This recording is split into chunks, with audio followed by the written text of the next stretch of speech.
Well, it's a real pleasure to see so many people here today. Thank you very much for joining us for this symposium on modern sculpture, essence and difference, reflections on the work of Brancusi. My name is Caroline Levitt. I'm the head of the History of Art department here, and I also lecture research on 19th and 20th century art, a lot of which is French, quite a lot of word lineage, and I've always had an interest in Brancusi on the level of kind of the ways that he works with sculptural language, and there's a lot that can be said about that. But so I'm personally really looking forward to this day, but institutionally it's also really exciting to be able to welcome so many of you here to Vernon Square. I think it's a really apposite moment for this, isn't it? It's an interesting thing to do in today's culture, I think, to put on an exhibition in Paris. And a conference here which is very much timed to coincide with that in a really lovely way, on an artist who we might think of as white and male, and in that sense slightly unfashionable. But I think there's a lot of interesting conversations that we can have today about why it is so relevant still to us to be talking about the work of such an incredibly prolific sculptor, as you would have seen if you visited the exhibition in Paris. Huge numbers of works on display there. So 100 years, really, after he was making some of his most famous and significant pieces. The Bird in Space series started in 1923. And there's an amazing series of those on display at the Pompidou at the moment, theatrically staged against the kind of floor-to-ceiling windows with Paris in the background. If you haven't been to that show, go. It's a really exciting thing to have on. And it's obviously a really interesting moment as well because that show comes about as the studio of Brancusi, which I'm sure many people have seen in its state in the Place Beaubourg outside the Pompidou Centre over the years, has been taken apart for renovations and reconstructed within that exhibition space. And I think that's kind of what we're here to do today, isn't it? To reconstruct some narratives and to rethink those and to welcome some new voices into that conversation and to see where that can take us. So I hope that you're as excited as I am about hearing where those discussions will go and contributing to those discussions.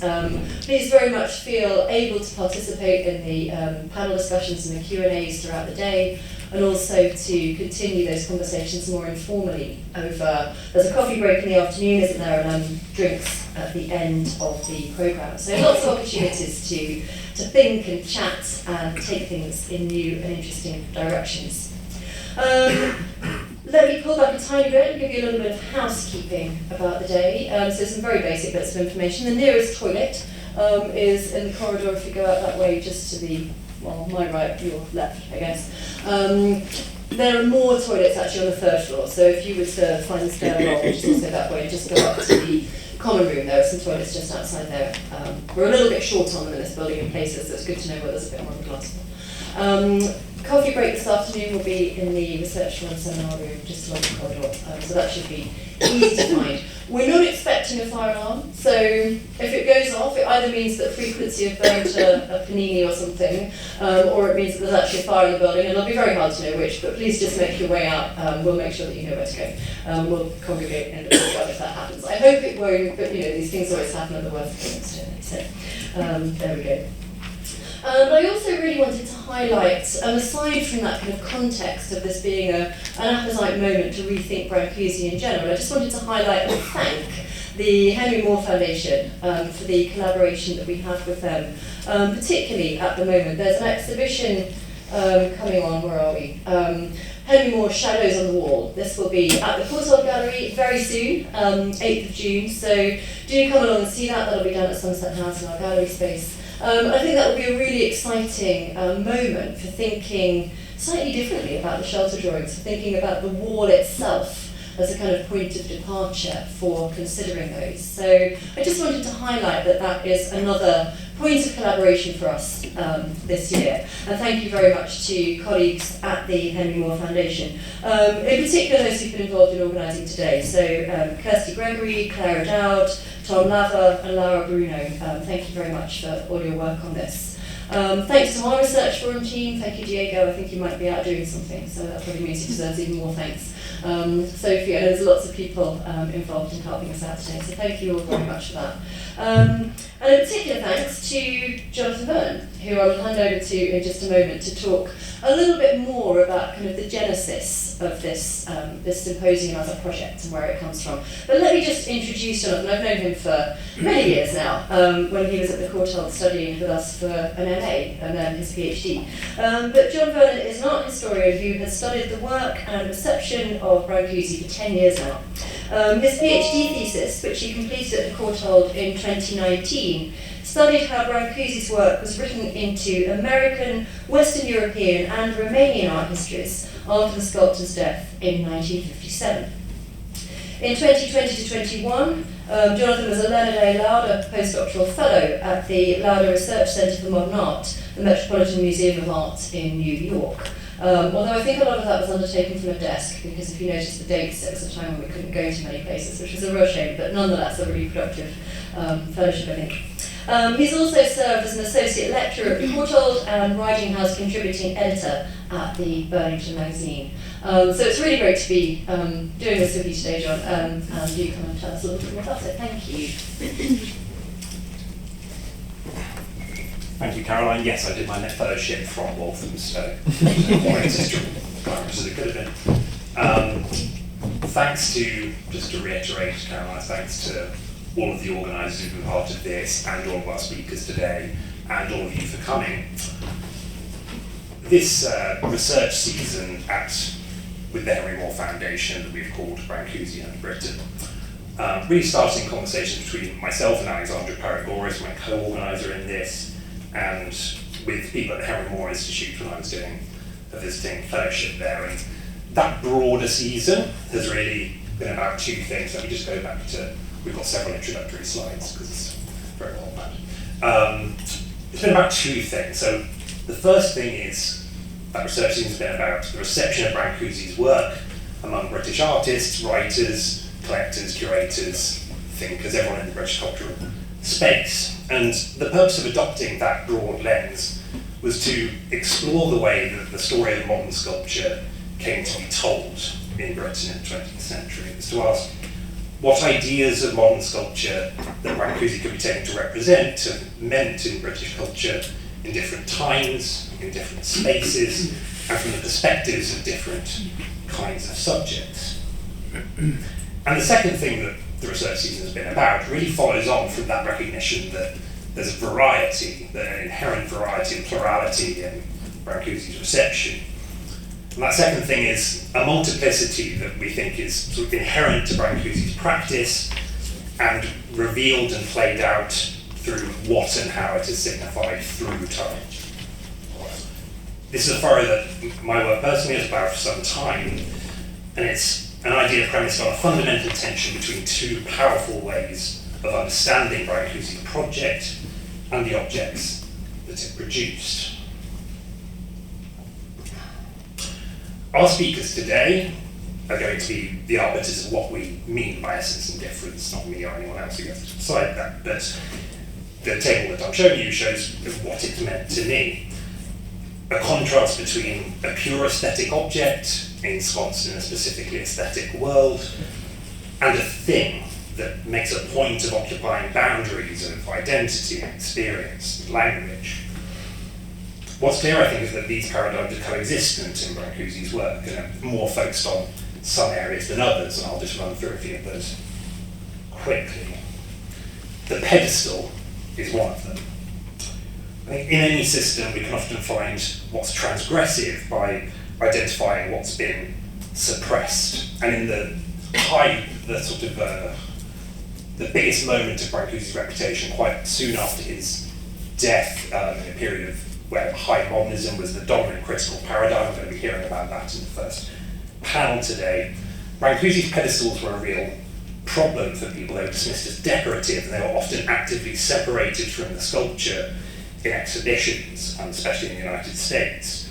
In many ways, the pedestals represent the key site of suppression in Brancusi's vocabulary, and it's perhaps no surprise they're the point of contact between the sculptures and the world, and they've often been a troubling meeting place between sculpture and the object, and the aesthetic and the everyday, a site of politics in his work, I think. And these dynamics are expanded and intensified in Brancusi's studio, as a hybrid space of display, work, life, and social exchange. The studio could be seen as a space of ideal perceptual conditions for Brancusi sculpture, but it was also a highly provisional one, where furniture, pedestals, and sculptures moved, changed roles, coupled and decoupled, constantly undermining any sense of hierarchy. It was also the studio a space for bodies to do the same, a performative arena in which to move and transform and try on new guises. Brancusi often has, parties there, members of his avant-garde circle coming doing performances, like this one where we see the Zika Quadriano dancing. And we of course see all of this in these slides through Brancusi's camera. And the photographs in many ways show the ideal nature of the studio. They could be taken as a lens through which we're meant to see the sculpture. But they also give that ideal quality the appearance of a mirage. They shift in and out of focus. They were, in Munroe's words, scratched and spotty and overexposed. The way of seeing that they embody is above all transient, as Mario Tagola has said. They are in, not out of time. And if all of this is captured anywhere in the sculptures themselves, it's in the skin of the highly polished bronze and brass works, reflecting and incorporating what the object is not, obstinately drawing the present into their physical structure. I think it's no wonder that we find among these works the acutest expressions of Brancusi's refusal of binaries, at the locus of gender and racial and sexual difference. And refuse binaries he does. We can think of this table of oppositions through the conceptual structures of art and life, aesthetics and lived experience, maybe modernism and the avant-garde. But I think it's absolutely critical that we think of these terms as intertwined, as dialectical structures rather than stable binaries, perhaps as part of a rhizome unfolding through the work, through time, and through interpretation. That's how my own work's progressed, just charting the iteration of difference, play, and performance in the writers and artists who came after Brancusi, trying to find a modernism that they could live with, a Brancusi who might speak their language. I've also viewed that multiplicity through international politics and the points of disjuncture between what Brancusi meant in Romania, the United States, France, and Britain. But it's not just Brancusi that's at stake here. It's an idea of modernism, of art capable of imagining the world otherwise. I personally think we've grown complacent about that imagination and the things it might still tell us. The good news is that this places us only at the start of a journey. So I'd like to introduce the first panel, which is Brancusi and post-war sculpture. And the chair of that panel, who's going to introduce our speakers, is Sean Ettore.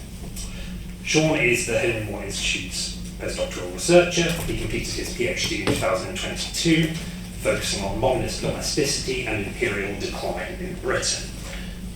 Sean's written recently on Frederick Etchell's, Henri Gaudin-Brzeszka, and Le Corbusier. Thank you, Sean.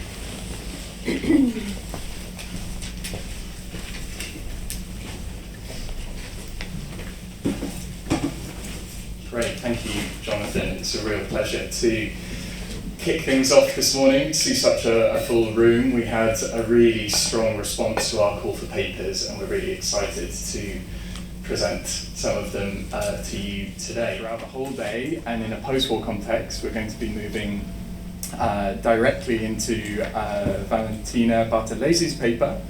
Valentina is a postdoctoral fellow at the Archivio del Moderno in Berlin, Switzerland. Her main research interests concern the role of haptic perception in art criticism, historiography, and the artistic practices of the 20th and 21st centuries. Particularly the influence exercised by prehistoric art in modernist narratives between Europe and England and America. She's published several contributions in academic journals and participated in national and international conferences and workshops, including a long and very esteemed list that I won't go into. Valentina is going to be speaking on decentralization, disjunctiveness, and the unseen and the reception of Brancusi sculpture in North American art criticism between the 60s and the 70s. Thank you.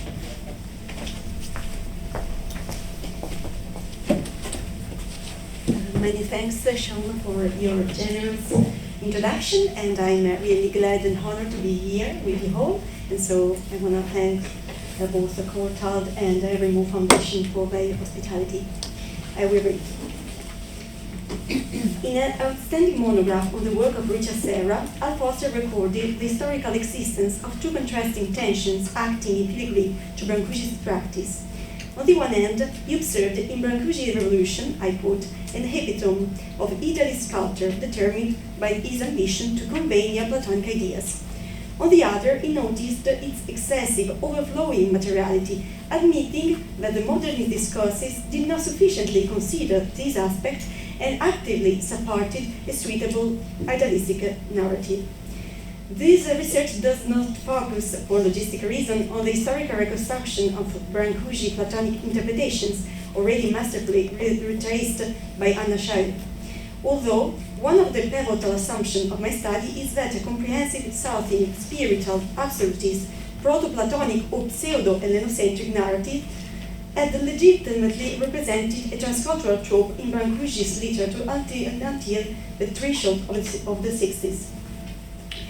Starting from this non-neutral premise, I intend to argue how, under a network of historical contingencies sedimented after the World War II between the United States and the continental Europe, North American art criticism of the 60s and the 70s was able to activate Brancusi's work with a shared, albeit plural, goal, that of challenging or eroding the epistemological framework of North American modernism by realizing one of the most substantial and perhaps unrepeated reflection of the medium of sculpture. A further premise that I subtend, although it would necessitate further investigation, is the role North American minimalism had to exercise on art theory in that framework.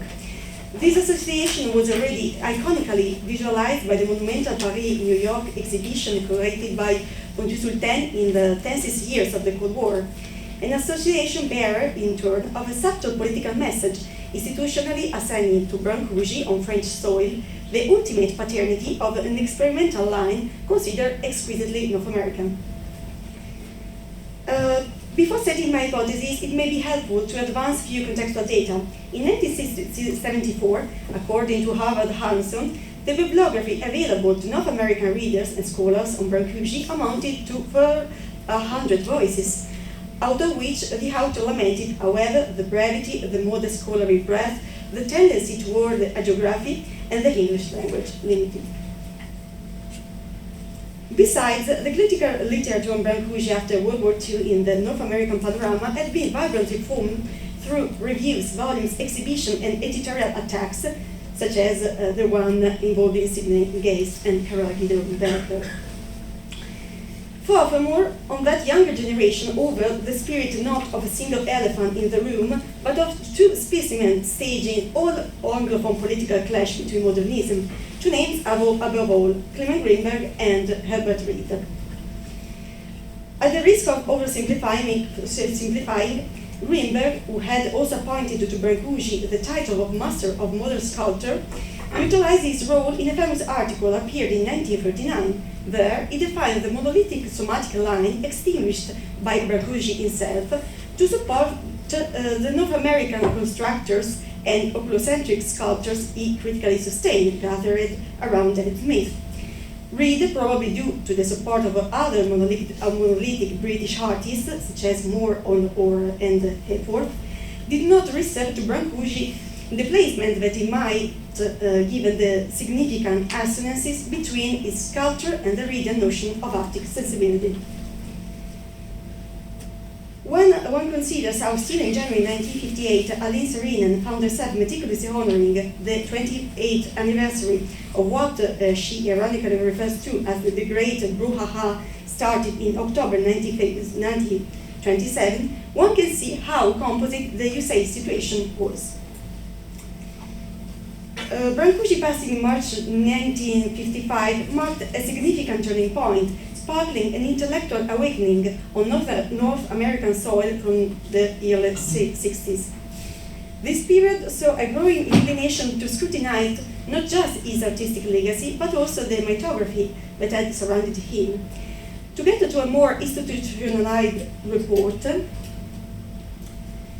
the previous autobiographical account composed by New York painter Reginald Pollack, one would have to attend April 1963.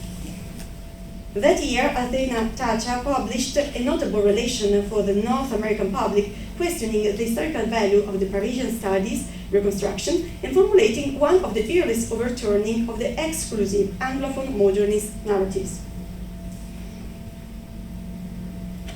There, Chave understood how, despite Greenberg's monolithic recriminations, it were precisely North American sculptors, such as Norbert Creek and Tom Doyle, who had recognized in Brancusi volumes the constitutive lemmas of the so-called new sculpture, such as, and I quote, the idea of the dematerialization of mass and the fascination with basis.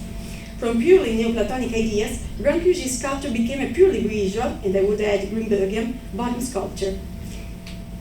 Again, in August 1963, John Copeland attempted a further juxtaposition of its figure with the supermodernist and super-American sphere of abstract expressionism, descending the chromed and pierced volume of the Los Angeles-based Kenneth Price to the organicism of art and Brancusi.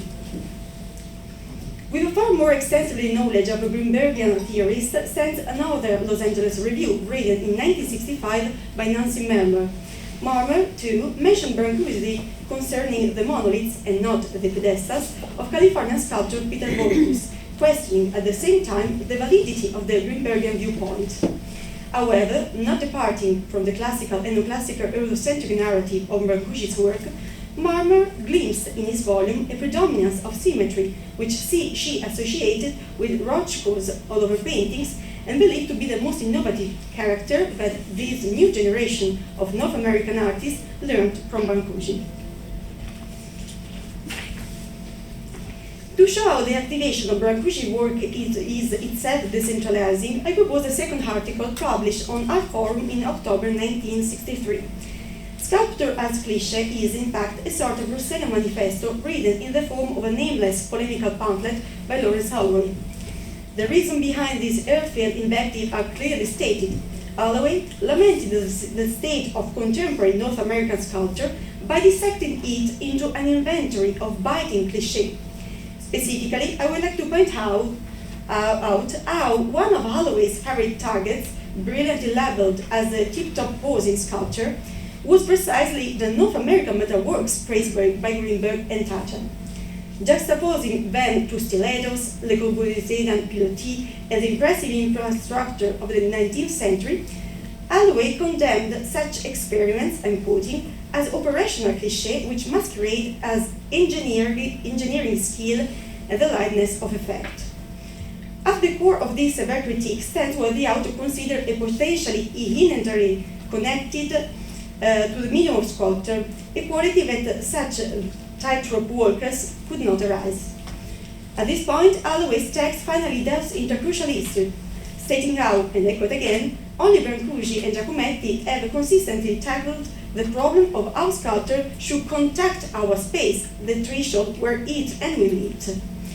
Holloway's emphasis on this junction in the autumn of 1963 seems to constitute an overall forewarning of a more determined cultural shift that would affect the North American Brancusi reception.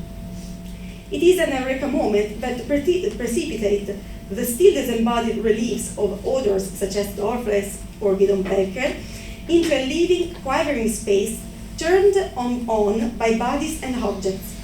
The emergence of this shift has been in part encouraged by the coeval experiments of the living theater and the very first research of primary structures, which differently questioned an actively proprioceptive, interoceptive, and exteroceptive body. But not only that. Since the late 60s and through the 70s, several North American contributions of Brancusi have globally explored the figures of cultural decentralization and formal disjunction, even questioning modernist unshakable faith in the vision. This seems to relate to at least three heterogeneous and specifically North American cultural phenomena. The first, historiographical one, concerned how, on North American soil, between the 50s and the 60s, modernist narratives had to incur a vertiginous expansion, forever losing their yearned normative core. Indeed, those were the years of the illustrious Andrew Mellon Lecture in Fine Arts, promoted by the National Art Gallery in Washington and aimed at bringing scholars of heterogeneous background and provenance to American soil. Within this institutional framework, which certainly mandates further investigation, the history of Western art attempts to constitute itself as art history, with all the risks of cultural colonization of extra-Western civilization that such an operation could legitimate. The centrifugal layering of distant temporalities and the conception of the work of art as a part of a material and transcultural horizon composed of things, artifacts, objects, and tools equally determined by the human creativity and the material and environmental agency are among the noblest aspects of such ponderous investigations. Recognition, moreover, echoed on the West Coast by George Kubler, or by the young American pupil George Kubler, whose 1962 volume, The Shape of Time, Remarks in the History of Things, was notoriously of interest to the so-called minimalist. Among the lecturers in the Washington Scholarship was Sigurd Gideon, who would complete the two extraordinary volumes on the eternal present, The Beginnings of Art and Architecture, published in 1962 and 64. This mention of Gideon concerning Brancusi is neither peregrine nor pretextual. It might not be surprising to apprehend how one of the primary sources for authors who approached the figure of Brancusi in the second half of the 60s, namely Sidney Geist, was entirely, thought not overtly, involved in such a cultural framework. In March 1967, 2 years before the second itinerary retrospective curated by Geist published an article on Art Forum that stands out as an exception in his writings. On the one hand, here he widely reactivated the pseudo-Platonic vocabulary systematized since the late 20s, stressing categories such as archaic simplicity, sculptural simplicity, and childlike innocence. On the other, by appealing to Gertrude Stein's linguistic experiments, he formulated an outstanding interpretation of Brancusi's work aimed at undermining the teleological temporality still subtending to both Greenbergian and Central European modernism. Thus, assembling a bewildering bricolage of figures long meditated by Gideon and contextually playing on the title of one of the essays he translated for Barbo Blesiano, he could argue how, I'm quoting again, by this device she, namely Gertrude Stein, produced not a separation of the chronological present from the past and the future, but an artistic now without temporal resonance, a continuous present that corresponds to the actuality, the non-illusionism of Brancusi's surface. Thus, its structural contemporary opacity. As Anna Chave has already pointed out, this dicing crisis between the extremely remote and the feasible represents a trope already investigated in the early 20th century literature on Brancusi, especially by authors such as Pound, Cocteau, and Claire Weber. However, I will shortly try to demonstrate how, at the end of the 60s, a renewed attention to the Western historicism had to be related to an epoch-making fact destined to trigger a further decentralization in North American narratives about Brancusi. For now, I want to emphasize that concerning the material and potentially transcultural approach that were distinctive of the Mellon lectures, more critical revision of the complex relation between Brancusi's works and extra-Western artifacts had already been formed by the mid-60s. In this regard, Lucy Lippard's position, explained in an uncompromising review published on Art International in September 1966, were decidedly conscious, self-critical, and penetrating. Contrasting before time with Robin, Lippard moved from a specific relief, namely that the reference to extra-European and extra-classic cultures considered, I'm quoting, as alien, had been systematically, I'm quoting again, overemphasized and oversimplified in the Eurocentric and North American sphere. In this sense, Lippard did not hesitate to problematize the recurring allusions to the extra-European fascination of some of Brancusi's sculpture by emphasizing their Western derivation from Cézanne or from Romanian folk culture. The second and third phenomena I would like to refer to, one editorial and the other historical, appear inextricably intertwined. Always reference to a space experienced by a living, proper, sentient body, thought not yet necessarily sexed, cannot help but bring Merleau-Ponty phenomenology to mind. As known, the influential French study published in 1945 was translated into English in 1962. I intended to dwell on something other than the impact such theories would exert on the so-called minimalists, recently questioned by Al Foster. Instead, I would like to highlight how the trajectories by which these texts penetrated the work of the most advanced, militant, and intermediate North American researcher, thus intercepting Brancusi, can be retraced on a philological level. This had to happen through the intensive dialogue between two of the most excellent North American thinkers, Rosalind Krauss and Annette Michelson. Indeed, Krauss was responsible for introducing to the North American public the principle of Merleau-Ponty phenomenology applied to work of Donald Judd. Allusion and Illusion in Donald Judd, published on our forum in 1966, constitutes the theoretical substrate for the celebrated passage and, more importantly, for the following crucial investigation of Brancusi. In 1966, Krauss returned to the theme of illusion advanced by Copeland. Nevertheless, she categorically rejected the principle of the modernist pictorial illusion, referring instead to a live illusion organized by a corporeal perspective. Repudiating Cartesian perspectivism, Judd's object, shiny riddles for the eye, were received in a bodily and temporary pregnant, kinesthetic manner. The baton was later passed on at Michelson in such a shared and intermediate theoretical development. In the renowned essay Bodies in Space, A Film as a Carnal Language, appeared on our forum in February 1969, an eccentric interpolation in the North American reception of Merleau-Ponty occurred, raising, for a very fleeting juncture, even the narrative of Brancusi. Such a decentral intersection was perhaps inspired by two historical events: the American release of Stanley Kubrick's 2001: A Space Odyssey on December 12, 1968, and the moon landing on July 20, 1969. Merleau-Ponty's living space had expanded infinitely and suddenly becoming hostile. Reviewing the film, Michelson compared the haptic disorientation that the recipient subject experienced simulating such an anti-gravitational journey to the encounter with a primary object, an endless sensory and virtual wandering. Concluding this presentation, such a witness will finally return to Krauss. While in January 1970, Barton Wasserman admired Brancusi's three-dimensional elegance on art education, reviewing the Chicago exhibition, Rosalind Krauss stated how, and I'm quoting, "looking at Brancusi's muse is like looking at an object in fiction." That was not the first quantum metaphor, since Gideon Decker had already spoken about monolithic nuclear states by referring to Brancusi's sculptures. This striking expression perhaps reflects the tense atmosphere of the Cold War. In Krauss, this geopolitical perpetual anxiety seems to have crept into a formalist analysis of Brancusi. In 1970, Krauss' target was deliberately reported, once against the long-lasting Platonic view of Brancusi. Trying to dismantle it, Krauss enacted a dyad of dissonant strategies.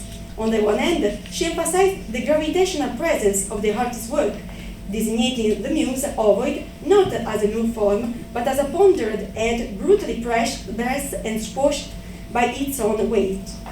On the other hand, she returned to the embodied illusion and deception themes, developing them differently from Geist. Contrary to the dominant interpretation of Brancusi's works, for Krauss, what most profoundly testifies his groundbreaking modernity is precisely, however, the lack of a center or a core, operatively expressed through the disjunction of sculptural trajectory between structure and surface, gesture and form. In Krauss' exegesis, sculptors such as in use of Heretic II incessantly required the subject's bodily response. Contextually, tricking gravitational law with their disaggregated forms and disjunct movements, they disorient human perception as might happen in cosmic space. Suddenly, the Platonic hyperuranium discovers itself constrained within contingent geohistorical coordinates, those of the conflictual skies of the 20th century Western world. For Krauss, what remains invisible in Brancusi's sculpture, and so the unseen, seems to be its secret nature as a catalyst and anamorphic mirror of the insolvable tension of the present times. Thank you for the attention.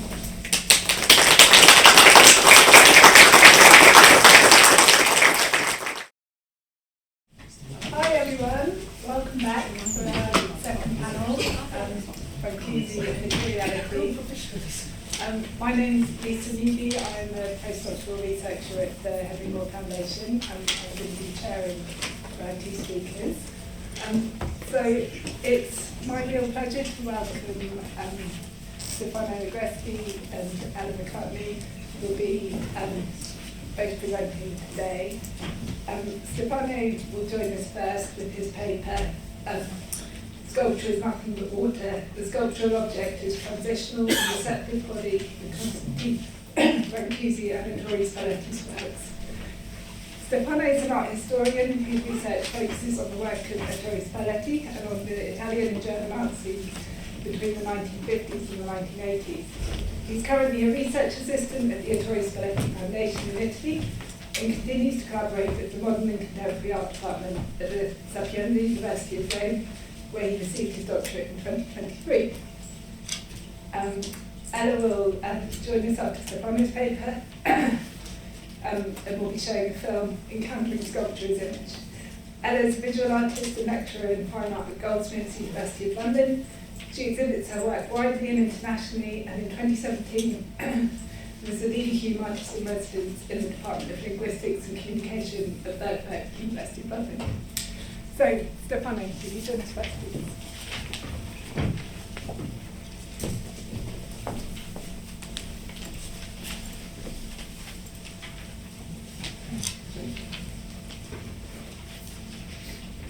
Thank you very much, Lisa, for the wonderful introduction. A lovely introduction. First, good afternoon, everyone. I am really glad to be here with you and to present at the prestigious Cultural Institute my paper. I would like to thank the organizing committee, all the members of the Cultural, and of course the Yaëlle Biro Foundation for having promoted this stimulating day of meeting and study. Thanks also to my colleagues here. I'm delighted to share these hours with you. My communication is dedicated to two artists, Constantin Brâncuşi and Ettore Spalletti, the latter of whom I would like to remind, we were speaking about with Alexandra before, was the protagonist of a solo exhibition at the Yaëlle Biro Institute in Leeds in 2005. Belonging to two different generations with two distinct languages and two distinct traditions in their genetic codes, Brancusi and Spalletti are brought closer by a relationship of elective affinities. Beyond many shared linguistic issues, as the rethinking of the pedestal and the abolishment in sculpture of the distinction between skin and structure, their relationship, I believe, touches above all their respective sensibilities. I am thinking of what Sidney Geist, in an essay on Brancusi in 1985, called Tact, délicatesse en français, and which I think can be observed with other forms also in Spalletti's surfaces and gestures. Today, however, I will not address in its entirety this topic, which is already being partly traced by the critics who have dealt with Italian artists since the 1980s, from Philippe André-Rieu to Jan Hertz, from Germano Celland to Bruno Corà and Stefano Chiodi. Rather, I will concentrate on how Spalletti, when working on his alabaster sculptures between the 1980s and the 1990s, independently elaborated and redefined an issue already addressed by Brancusi. The study starts from this question: when, how, and with what outcomes did Ettore Spalletti enter into a conversation with Brancusi for a reformulation of sculpture as a transitional body. And when I say transitional body, I intend it in a non-figurative, elemental, and physical sense. I was saying reformulation of the sculpture as a transitional body, autonomous in its formal iconicity, but open to contingency.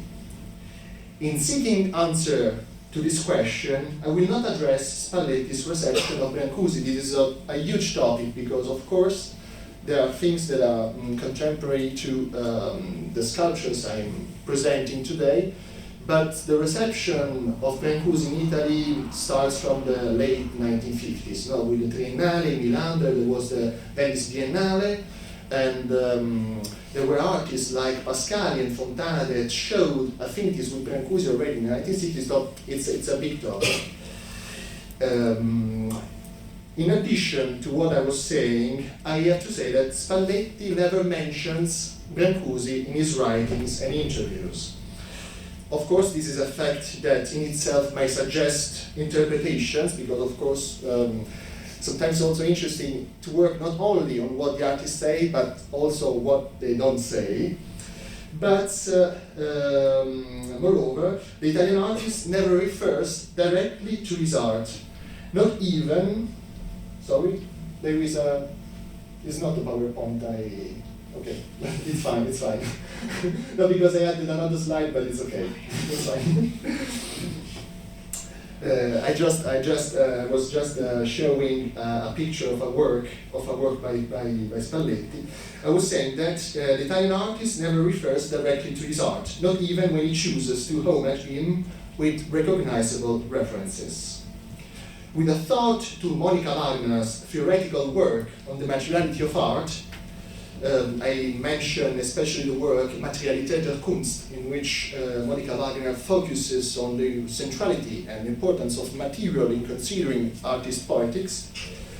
My arguments will move mainly along the thread of the visuality of the selection of works I have chosen to present. The focus is on the valences of materials, but also on how these materials have been conveyed in certain occasions through the medium of photography. On the historical side, I will instead reconstruct the international context and debate between the mid-1980s and the early 1990s, contemporaneous with the development of dichronomaterials of arte povera, the expansion of post-minimal art, and the rise of the so-labeled postmodernism. It is in this environment that Spalletti, while continuing to consider the sculptural object as a formed matter, explores the themes of translucency, the solidification, and the potential for transformation. In doing so, he expresses a certain closeness to Brancusi work, but at the same time distancing himself from the Romanian sculpture experience. The aim is to collocate the diachronic dialogue between Brancusi and Spalletti beyond the narrative of the passages in modern sculpture and concentrate on a crucial problem common to both artists, that is, the sense of form in relation to light, time, environment, and life. I start my journey with one of Constantin Brâncuşi's aphorisms from his notebooks, first made known to the scholarly public with Sidney Guy's 1968 monograph. Condensing a thought that touches on the essence of his art, Brancusi states that sculpture is nothing but water. This aphorism, I believe, opens to multiple readings. Among them, I see the confirmation of a connection to a primordial original root. Water, as you know, is one of the four fundamental elements that animates the potential for metamorphosis of the sculpture's material. Of course, this aphorism can be read from different angles, but in this moment I just want to follow these traits for my argumentation. When we explore this second point, we mainly think at his main marble sculptures, but we think especially of his onyxes and alabaster, rarer in this production and often used for later elaboration of earlier concepts. Their semi-transparent quality, enhanced by peculiar polish, gives the sculpture the image of a solidification of an ancient water mass, living a reality of transition from one state of matter to another. That was, sorry, I just make, that was the work I wanted to show before. It's Testa from 1985, that's as a direct reference, indirect reference, sorry, to the Brancusi Museum of Me.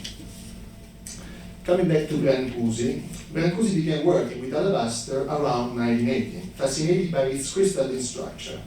Nor would I rule out his probable fascination with the stone's geological origin, due to evaporation of what were once vast inland seas. Doina Lemni mentioned in a recent essay how the humoral characteristic of the stone moved Brancusi to employ it, especially when interested in expressing the value of embodiment, thus also attributing to the stone a figurative sense that can meet a referential design. This can be seen in works such as the second version of La Mise Endormie from 1988 and 1918, where the stone receives the light that animates the muse's head and gives the object an inner instability. Even with a minor insistence on the side of the translucency, duality and incarnate are topics also in the onyx objects that from the early 1920s developed a figurative impulse with less or no recourse to referential figures, suggesting instead the evidence of the archetype. I just mentioned works such as the version exhibited in 1926 Salon de Paris of Sculpture pour Aveugles, initially presented under the title Museum d'Ormy, or Torso 2, featured in the Historic Soul exhibition at the Brummer Gallery in New York in 1933-1934. However, in addition to the theme of corporality, I believe that at this point Brancusi develops further reflections on issues related to the status of his stone works. Sorry, I just wanted to, I presented this torso, and this is a picture of the studio that was published on the Delicatesse de Brancusi book in 1985. No? And it's interesting that you see how photography conveys this sense of humorality, but also of translucency that is interesting concerning what I'm trying to present and to introduce. One reading of this situation is provided by a passage from Ezra Pound's well-known text that appeared in 1921 in the Later Review, and after several years was translated in Italian within a book published in 1957 in Milan by Scheidler. Speaking of Brancusi anti-monumentality, anti-rhetoricality, Pound also sees in his work a revolt against a kind of solidity, understood, I think, both in the sense of a gravity and weight of the sculpture, and in the sense of a condition of opacity and perceptual immobility of it. Pound's passage, put in relation with Brancusi's alabaster and onyx works, will thus suggest the creation of a sculptural object that inhabits space as a pulsating vital body, an object that gives itself to the gaze beyond pure abstraction and pure volume, in a dialectical position with respect to the modernist tendencies that more recent studies are helping to contextualize. An interesting fact is that this theme does not end with Brancusi.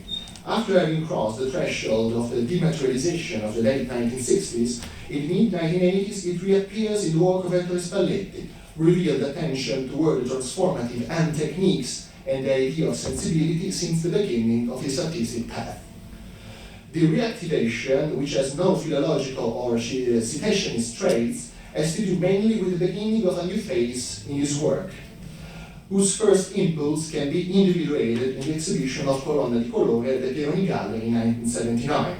Sculptures, characterized now by the union of volume and color in impasto, become sensible presences that orient space and interact with ambient light. In most cases, the sculptures are geometries or conceptualization of forms coming from the history of art and architecture. The extension of his works takes place, moreover, in a hinge phase in art history. Almost simultaneously to the fading of the Italian Transavanguardia, we see a return of arte povera as a group that was mainly promoted by Germano Celland, with a two exhibition in Turin in 1984, Coerenza and Coerenza, and in New York in 1985, The Knot. In addition to registering the recent implementation of the size in certain works of the Poveristi, This movement brings back into the debate the discourse of materials that stands for themselves, with their weight and presence, and that are bearers of meaning as such, without any transformation. In addition, 1977, the inaugural exhibition at the Centre Pompidou Paris, New York, closes precisely with the protagonist of minimalism from overseas, from Carlandre to Richard Serra. Before we had a very interesting talk with Valentina about the presence of minimalism and Brancusi's work together in the exhibition space. Their explorations in phenomenology, horizontality, and presentness of materials can be seen there as a culmination of a journey that began with modernism, the Paris avant-gardes, Brancusi included. At the same time, in the context of exhibitions such as Belgian Sculpture in Rotterdam in 1983, Ouverture at the Castello di Rivo in 1984, and the European Iceberg at the National Gallery of Canada in Toronto in 1985, Ettore Spalletti expands his contact not only with a continuation of arte povera and minimalism, but also with that post-minimalist and post-conceptual climate that brings forth a cooling down of sculpture through the recovery of the found objects and the exhibition of a material that has become deliberately opaque and impermeable, drained from any emotional or individual traces. Those traits are evident in certain artists who can be linked to the so-called postmodernism or to the Neo Geo movement. Many of them will flow not only in the 1966 exhibition of Sonsbeek in Arnhem and his Kulturprojekt in 1987 in Münster, in which Spalletti will also participate, but will also become part of the Cellan's 1988 book project An Expressionism, within which the Italian artist has a prominent position. This is also a view of a 1970 reconstruction of the Brancusi studio. In his solitary proceeding along the road begun in the mid-1970s, Spalletti finds at this juncture in Brancusi a possible interlocutor. Even still a little bit silently, in these years the Romanian sculpture's art is the subject of initiatives and projects. In 1977, the studio donated to the French state was reassembled in front of the newly established Centre Pompidou, and later appeared publications such as Brancusi Photograph from 1977. This is a book that is really important because it was present in the artist's own library, and the aforementioned Délicatesse de Brancusi catalogue from the Galerie de France in 1985. Although we are aware from oral sources that of Spalletti's visit to Paris at the Centre Pompidou just after his opening, there are no documents registering what he saw or not, or what he read or not. But more than this aspect, I believe it is important to understand how, since this moment, the Spalletti works embrace an idea of materiality that breathes and pulses in comparison to the Brancusi sculpture. Pietra d'Alabastro of 1986 is a form referable to the architectural concept of the cusp. The work, characterized by a high degree of polish in the material, was first shown in 1987 at the solo exhibition at the Barnett Miller Gallery in Los Angeles. As we see from this image, and in the later image of installation at the Kunstverein in Munich in 1989, Pietra d'Alabastro was initially mounted on the wall. Next, as shown by this photograph, the work is laid on the floor, with the loud now passing through the surface, animating the veins of the stone and offering the idea of the material only momentarily in a solid state. Spalletti will accompany this photo of the work published in the 2014 catalogue, Un giorno così bianco, so white today, with a writing of his own that reveals interesting affinities with Brancusi's aphorism. Formulating probably a thought already elaborated in the past, Spalletti writes, "Alabaster is a stone derived from watery formation that solidify underground. I construct geometric shapes with alabaster. The color, sometimes hidden and sometimes not, gives the stone powdery hues. Looking at its crystalline geometry, it seems to me that any moment it must break, becoming water again. Coming to the studio, I still continue to marvel at finding these shapes. Sometimes I think that during the night they might dissolve." The breaking of geometry corresponds to a thought that can be declined in at least two ways. On the one hand, rather than making itself phenomenological space, sculpture receives the environment and time in itself, in its own form matter. On the other, there is a desire to go beyond the rhetoric of formalism, whereby there are no primary, absolute forms that are impermeable to the outside world. On the contrary, the form, even in its geometric structure, changes, varies the structure itself during the hours and according to environmental conditions. The process of further transformation, continuously suggested, acts only as a latent condition. This situation can be observed well in another early alabaster work, Disegno, dated 1987, but exhibited at the solo show Autunno at the Galleria Pieroni in Rome in December 1988. In this case, the form is a Spalletti's own invention. The drawing that gives the work its title and that will become one of his recurring items is in fact a three-dimensional synthesis of all the lines of geometry. This photo I'm showing is the installation of Pieroni's. As you can see, Disegno was resting on a pedestal exactly in front of the window, which was left open to let light and lighten the sculpture. Compared to what we observed earlier in Brancusi, here it strongly emerges the centrality of natural light, which is the element for the arrangement of the works, both paintings and sculpture. It is light, in fact, that defines the humoral condition of the work, a living body in its being a sensitive concept.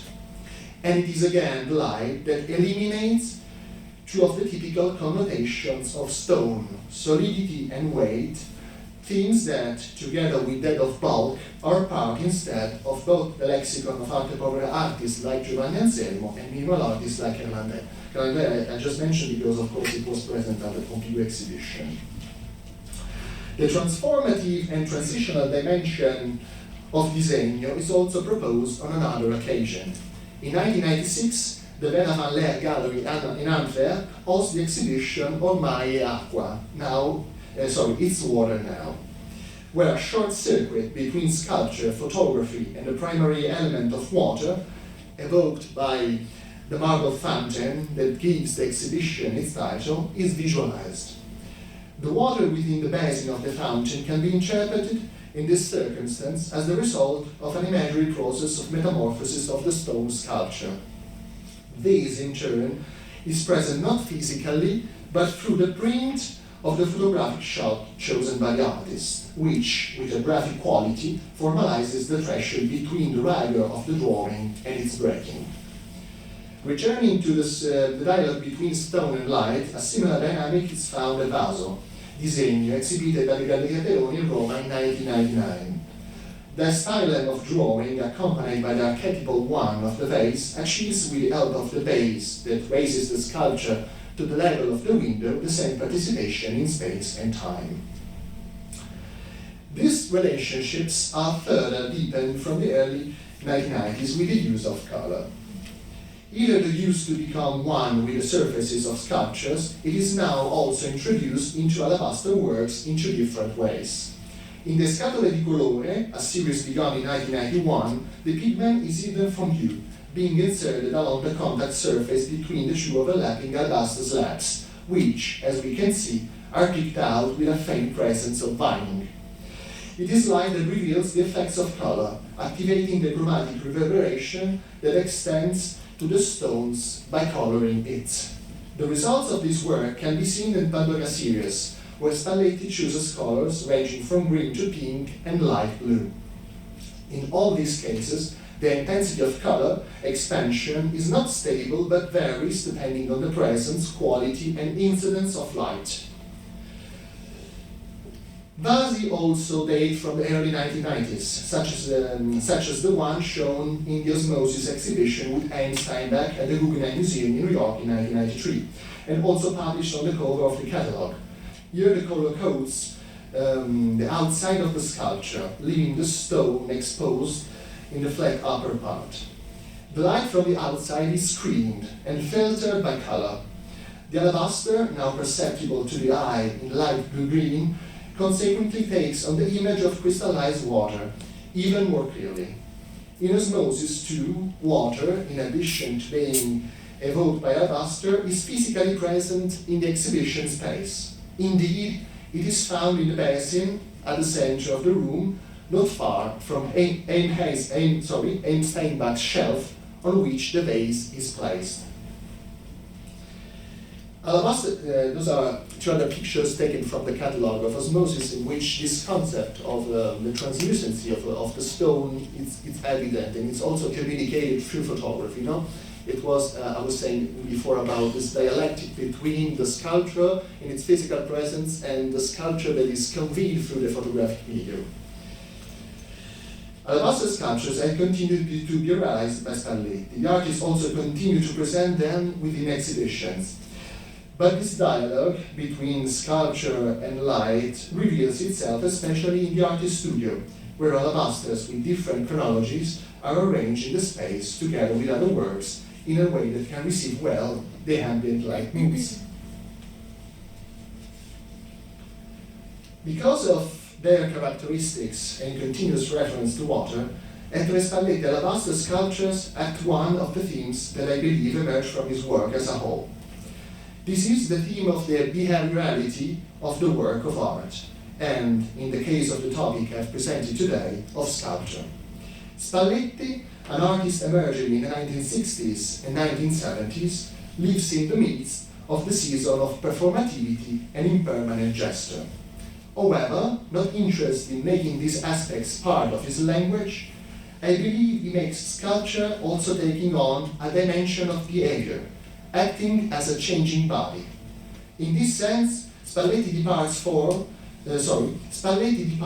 from forms of sculptural practice that include or host behavioral gestures in their own expanded field, or that return the link with objects to a degree of cold conceptuality. Moreover, he achieves a diachronic dialogue with the sculptures of Constantin Brâncuşi, who, starting from a relationship between stone and water, had explored the value of alabaster and onyx as skin and as embodiment. The dialogue does not take place in the form of a resumption of stylistic features, but rather on a plane of elaboration that is both conceptual and sensitive, where in fact Brancusi looks more intensively at the emblematic nature of sculpture. Spalletti moves toward values that stand on the threshold between opacity and transparency, autonomy and relation, solidity and liquidity, geometry and refraction, reflecting an idea of art that establishes new declination of the relationship between artwork and life. This differentiation speaks not only of the originality of Spalletti, but offers another example of the extraordinary vitality of the Romanian sculptor's work throughout the 20th century, even in contexts where the allure of his work is more indirectly recognizable. I wanted to conclude my presentation with a fascinating terzina from the 15th chant of Dante's Paradiso in the Divina Commedia. Here the poet in fact describes the movements of the stars and their light, evoking the vibrating emanation of alabaster as a semi-transparent conductor. In fact, he says that there is a star that is moving along the line, and the poet sees them through a filter that reminds the threshold of the alabaster when we see the fire. It's like a fire that we see through the screen of the alabaster, of the stone. And I think that this quote can also illuminate what I was saying about this potentiality of translucency that is proper of the quality of the alabaster, and also the use those artists made of this. I think that Dante, there are no words to describe what he writes, but I want to conclude, and I want to thank you, and those are my comments.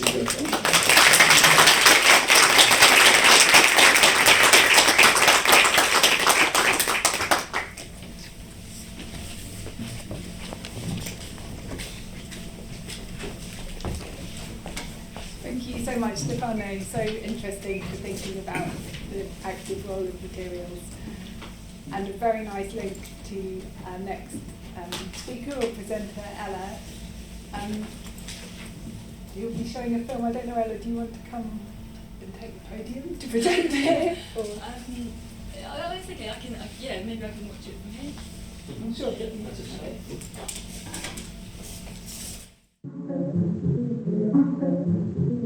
When we encounter the sculpture, what do? Do we move around it, look at it from multiple perspectives? Do we watch the light reflect in various points on its surface? We see it in relation to the other objects near it. We see its shape and notice the background.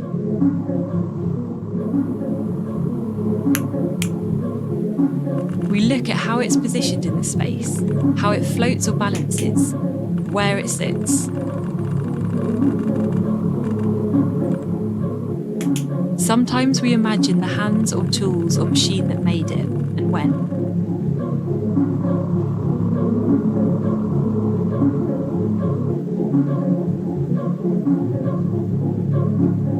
If we revisit the work again, will this encounter be the same?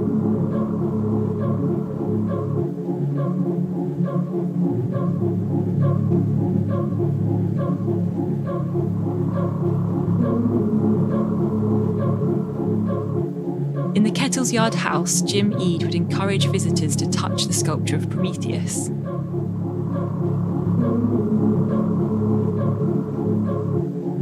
This version is a cement cast made in 1912 of the original marble version made in 1911. Can you imagine it in your hands?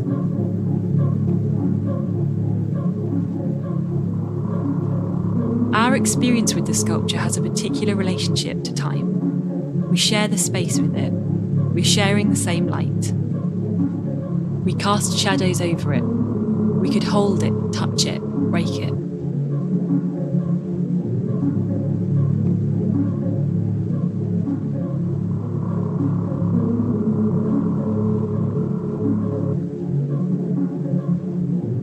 Our body is next to it. How does it compare?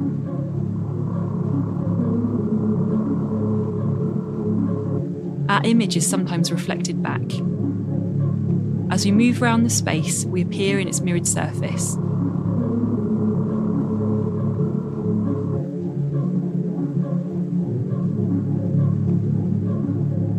A photograph of this sculpture presents a different relationship to time. We are transported back to the moment the image was taken. We see a glimpse of that moment, which meets us now with this present moment. The photograph captures the sculpture in a specific light. The reflection on the surface of the object is fixed.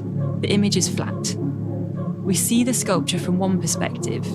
The space our body takes up is in relation to the image now, rather than the physical sculpture.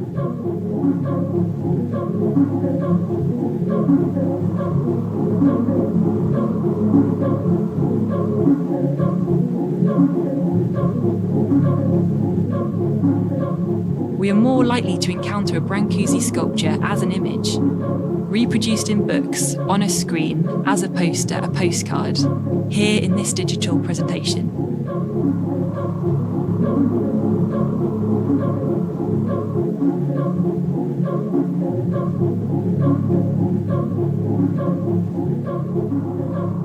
We are a viewer from the future, looking at documentation of a photograph of a sculpture.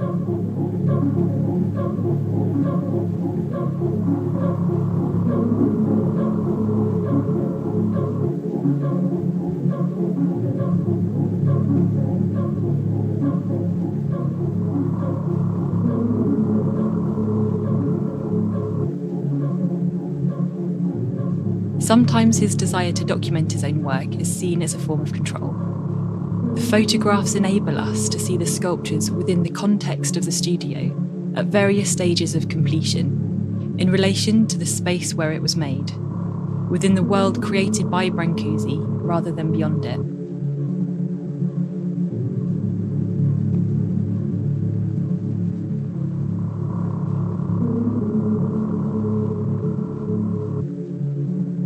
We could also think of his use of photography as being an extension of his practice, the darkroom as an extension of his studio.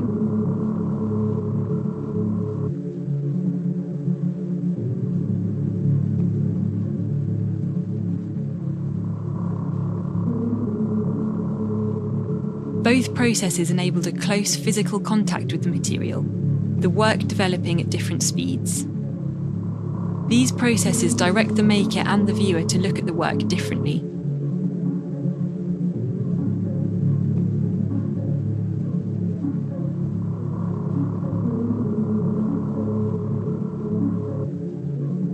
There are moments when the photographic process collides with the specific materials of his sculpture, such as the case in Mademoiselle Pagoni II. The polished bronze sculpture was made in 1920.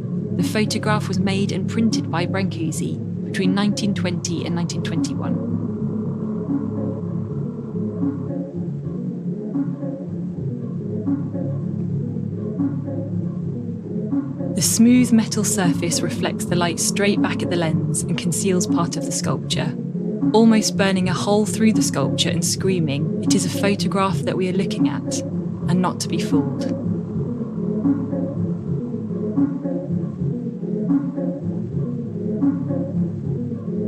We want to see the sculpture, the curved surface, the gradient of tones as we read around its shape. We see the camera's tripod reflected back in the surface of the sculpture. Behind the object we see a shadow, proof that it exists as a three-dimensional object in space. The image and object oscillate, presenting both sculpture and photograph at the same time. The representations of both processes are dependent on one another here.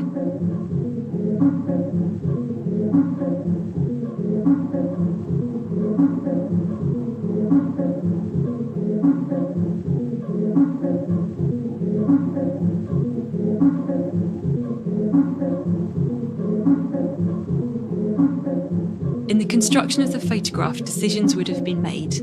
The lighting, the angle of the lens, the background. The camera steps between the sculpture and the photographer, bringing with it a type of distancing from how it is seen as an object. The distancing is a tool that could have been used by Brancusi to re-examine his sculpture, to test the limitations of the work being an object or image. Repetition of form is frequent in his work, which is also inherent in the photographic process.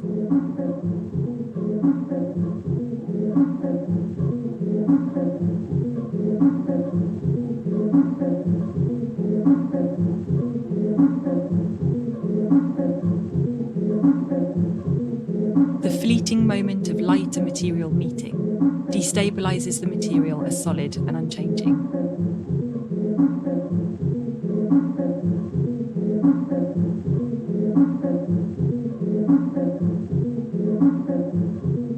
The technology provided focused moments to look at his work and the relationship it had to the world surrounding them.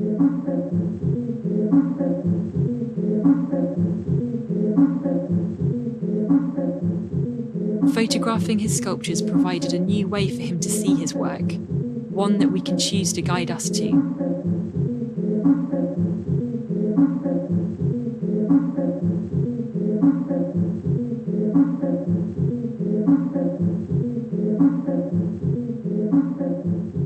Do we encounter the sculpture differently after seeing the way Brancusi photographed it? Does our experience of being with the sculpture inform how we then see it as an image? This is an ongoing conversation between different processes, perhaps one that Brancusi himself experienced too.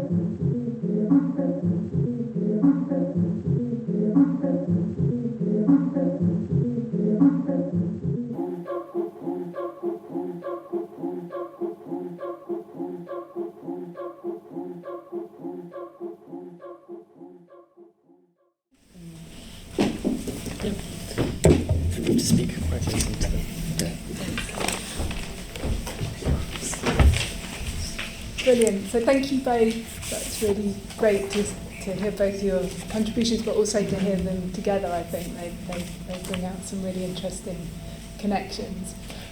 So we've got about 20 minutes now to have. I've got a couple of questions that I'd really like to ask you both, and then I'm sure everybody else has lots of thoughts to share. So just to get us started, I wanted to come back to the theme of the panel and thinking about materiality in particular. And I was struck about by how you both approach materiality as being destabilised in a productive or generative way, and on how this can be used to explore or perform a changing bodily presence, either as part of the work or as a working process.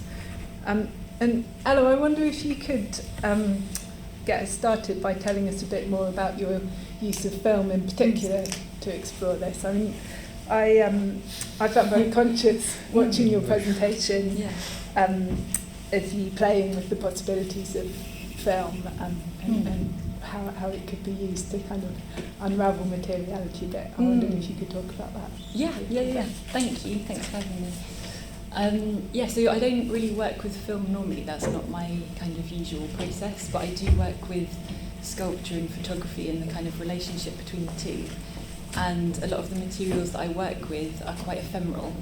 So soap or ice or pH testing paper. And they're things that I've had to document or find ways of documenting in various ways. And then the documentation has become part of the process. And so the image might be the thing that I show rather than the material. But then those materials have a kind of time as well embedded in them. So there's a kind of performance or there's a kind of movement and transformation in the material. So with this, I wanted to kind of use a different kind of format. So that's how I decided on film. And I guess I'm trying to think about transformation and time. And thinking about some of the ways in which, I guess, video would enable thinking about those things differently. So I guess the sound element was quite important, and that is not something that I've been able to work with in this way before. So in terms of the kind of materiality, I think there was a couple of ways in which I've used like original Brancusi pieces, so the sculpture, the cement cast and photographs as well, original photographs from the V&A collection. But then there's a few kind of experiments, I suppose, that I'm trying to figure out ways in which the image can become something a little bit more three-dimensional, but also really fragile and unstable. So one of the images that I show is the image that I've frozen in ice. And then over time that kind of melts, so it starts off as a kind of three-dimensional, fairly solid thing, and then it kind of dissolves into something two-dimensional and then kind of evaporates. So I guess there's things to do with light and there's things to do with kind of repetition as well, that I think I was interested in terms of Brancusi's like relationship to material, but also how he addresses it through his photography. Yeah, so interesting, I think. I mean, you mentioned the ice work, but that being able to integrate that sense of movement and change over time into the film and as part of the work, I think connects, very happily, I think, with the way, Stefano, you were talking about the relationship between Spalletti and Brancusi's use of materials in that way. I really loved how you focused on Spalletti and Brancusi's shared concern with materiality as something that was transitional and part of an animated relationship with the environment. And I feel like there's going to be some questions about that from our audience. But I wondered if I could just start by quickly asking you about your approach to the relationship between Brancusi and Spalletti, because I found the way that you focus on their shared concerns a really helpful way of thinking about the continuing relevance of Brancusi, especially for artists or as part of an artistic practice.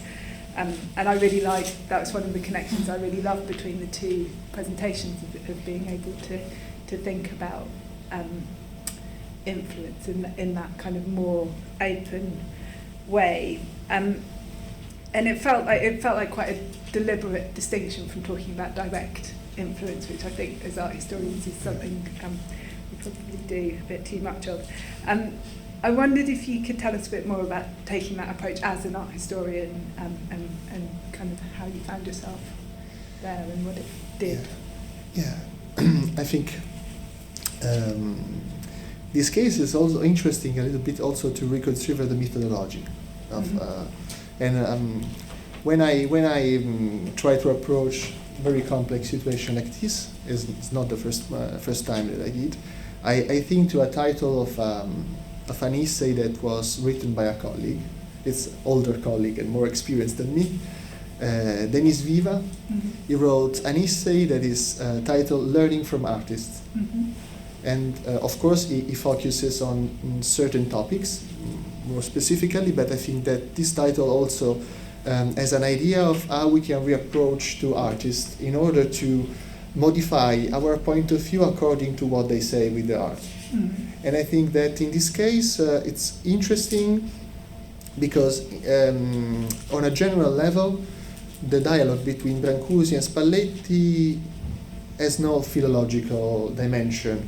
Of course, there are many historical points of contact. I was introducing very quickly before what can be a map of the influences that Spalletti received from Brancusi, starting from the late 1950s until the 60s with Fontana. And Fontana is a point of reference for Spalletti.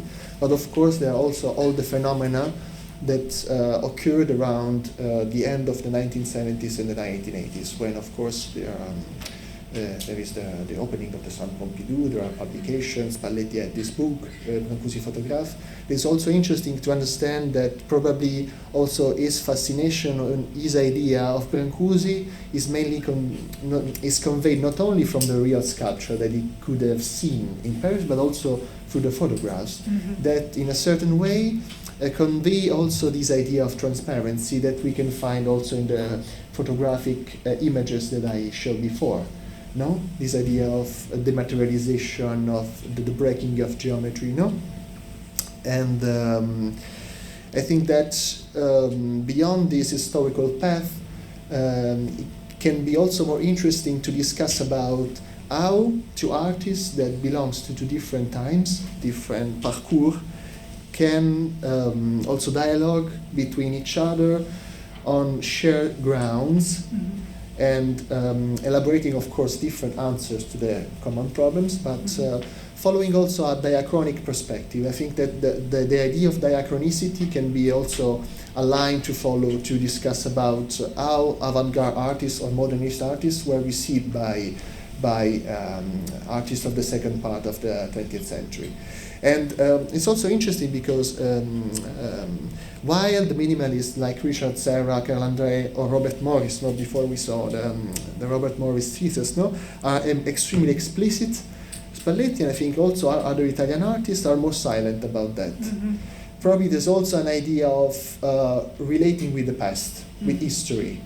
On one side, we have the US artists that need to affirm something, they need to state something. On the other hand, we have European continental artists that have an approach with the past, with the artists that came before them, that is a little bit more subtle and less evident, but at the same time more effective. I think that this is true especially for Spalletti, not only for his relationship with Brancusi, but also when he relates to the Renaissance masters that are part of his DNA, like Piero della Francesca and Raffaello, that he always, Giorgio Morandi, that he always quotes. Brancusi, he never quotes, never. He speaks of Raffaello many times, Piero della Francesca, Masaccio, of course Morandi. He also did an exhibition together with Morandi in Bologna not so many years ago. But Brancusi, no, but I think that there is a shared ground, and I think that the dimension of tact, of delicatesse, together with many other aspects, can be a key of reading of their elective affinities. Yeah, no, I mean, it came across so clearly in your presentation, I think, that kind of drawing together. The way of touching, also the way of being in the space, because I think that their sculpture reflects an idea of living in the space that derives from the presence of the human body of the artist, how we interact with the others. And I think that both works, I have a great sense of openness toward the world.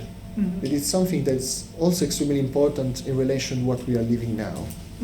There's political aspects that we can, in a wider way. Well, I think it makes you very receptive to that element of the... Standing on a very precise, rigorous position, but at the same time be open to the other. Yeah. That it's also something that can match what we were saying before with Alexander, no? That there is a sense of belonging to a certain thought, to a certain tradition, but this tradition is not revindicated. It's just living, but living in an open space in which we are in touch with the other. And I think this also the idea of the surfaces corresponds to this idea of openness. Sorry. No, that's great. I'm watching the time, and I feel like there's going to be some questions. So, yes, don't you? Could I ask Ella, in your film, I was struck very strongly when you said, "Can you feel it in your hands?" And my response was no, absolutely not, because I can't tell if it's this big or this big or this big. Yeah. Do you think Brancusi uses that kind of effect of photography when he photographs his sculptures to confuse us about the scale? I think that the way that he was interested in photographing them often was in a particular context in his studio, and it's very much in response to things around it. The reflection, like in one of the Mademoiselle Pregoni 2 metal sculptures, you can see the tripod, which gives a sense of scale. And so for me personally, I don't really feel that scale is something that's really distorted that much in the photographs. But perhaps maybe with the endless column, with things that are outside of the studio, maybe they lose a sense of scale. And there's some images with a backdrop, and therefore the scale's a little bit more ambiguous. But I guess in my work, not that I'm comparing my work or anything, but the scale, the reason that I photograph some of the works and show just the photograph and not the object is really to distort the scale, and using different kind of print processes to do that as well. But the thing that I really like with Brancusi's photographs is the continuous kind of conversation with the sculptures, and so they feel very much in keeping with the sculpture, and there's this kind of ongoing relationship or a dialogue going on there. Can I ask, do you know if he just had all of those works in his studio? I mean, did he like take them out of storage and then install them and then photograph them, or were they just all kind of kicking about? I think we were kind of talking about this yesterday. I think that sometimes he would, if he sold a work or had to, one would come out of the studio, he'd kind of replicate it, or he'd have a version maybe in the studio. But yeah, so he was really interested in that kind of relationship of objects with each other, and kind of that's what happens in the photographs as well, they're kind of changing. And so having the sculptures in that space I think was really important. And so I think that there was a sense of wanting to keep them in that space and being able to play with their relationship with each other. It's unusual, no? Yeah. If I finish something, I want to go on. Just thought it might be helpful to say that Brancusi actually stopped producing work about 15 years before he died, and he spent all this time arranging the work in the studio and kind of curating his own work and oeuvre, and that was incredibly important to him. So I think having it in the studio and having a dialogue between the pieces was something that was very important to him. And had largely stopped exhibiting by that time, so that was really the only space in which they lived other than private collections. So he kind of kept them to some extent. I assume he did. He was selling them as well at the end. That was an important part of what he was doing. He was kind of disseminating them as well as keeping them. I'm not quite sure how he managed that.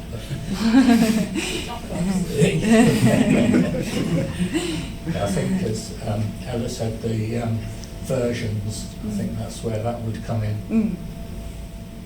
Yeah, I guess that idea of repetition as well is quite interesting in terms of that, and how the photographs kind of have that potential.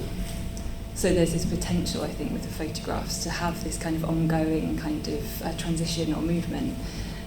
So I think that process was a really kind of really interesting and important aspect of his kind of process with material as well.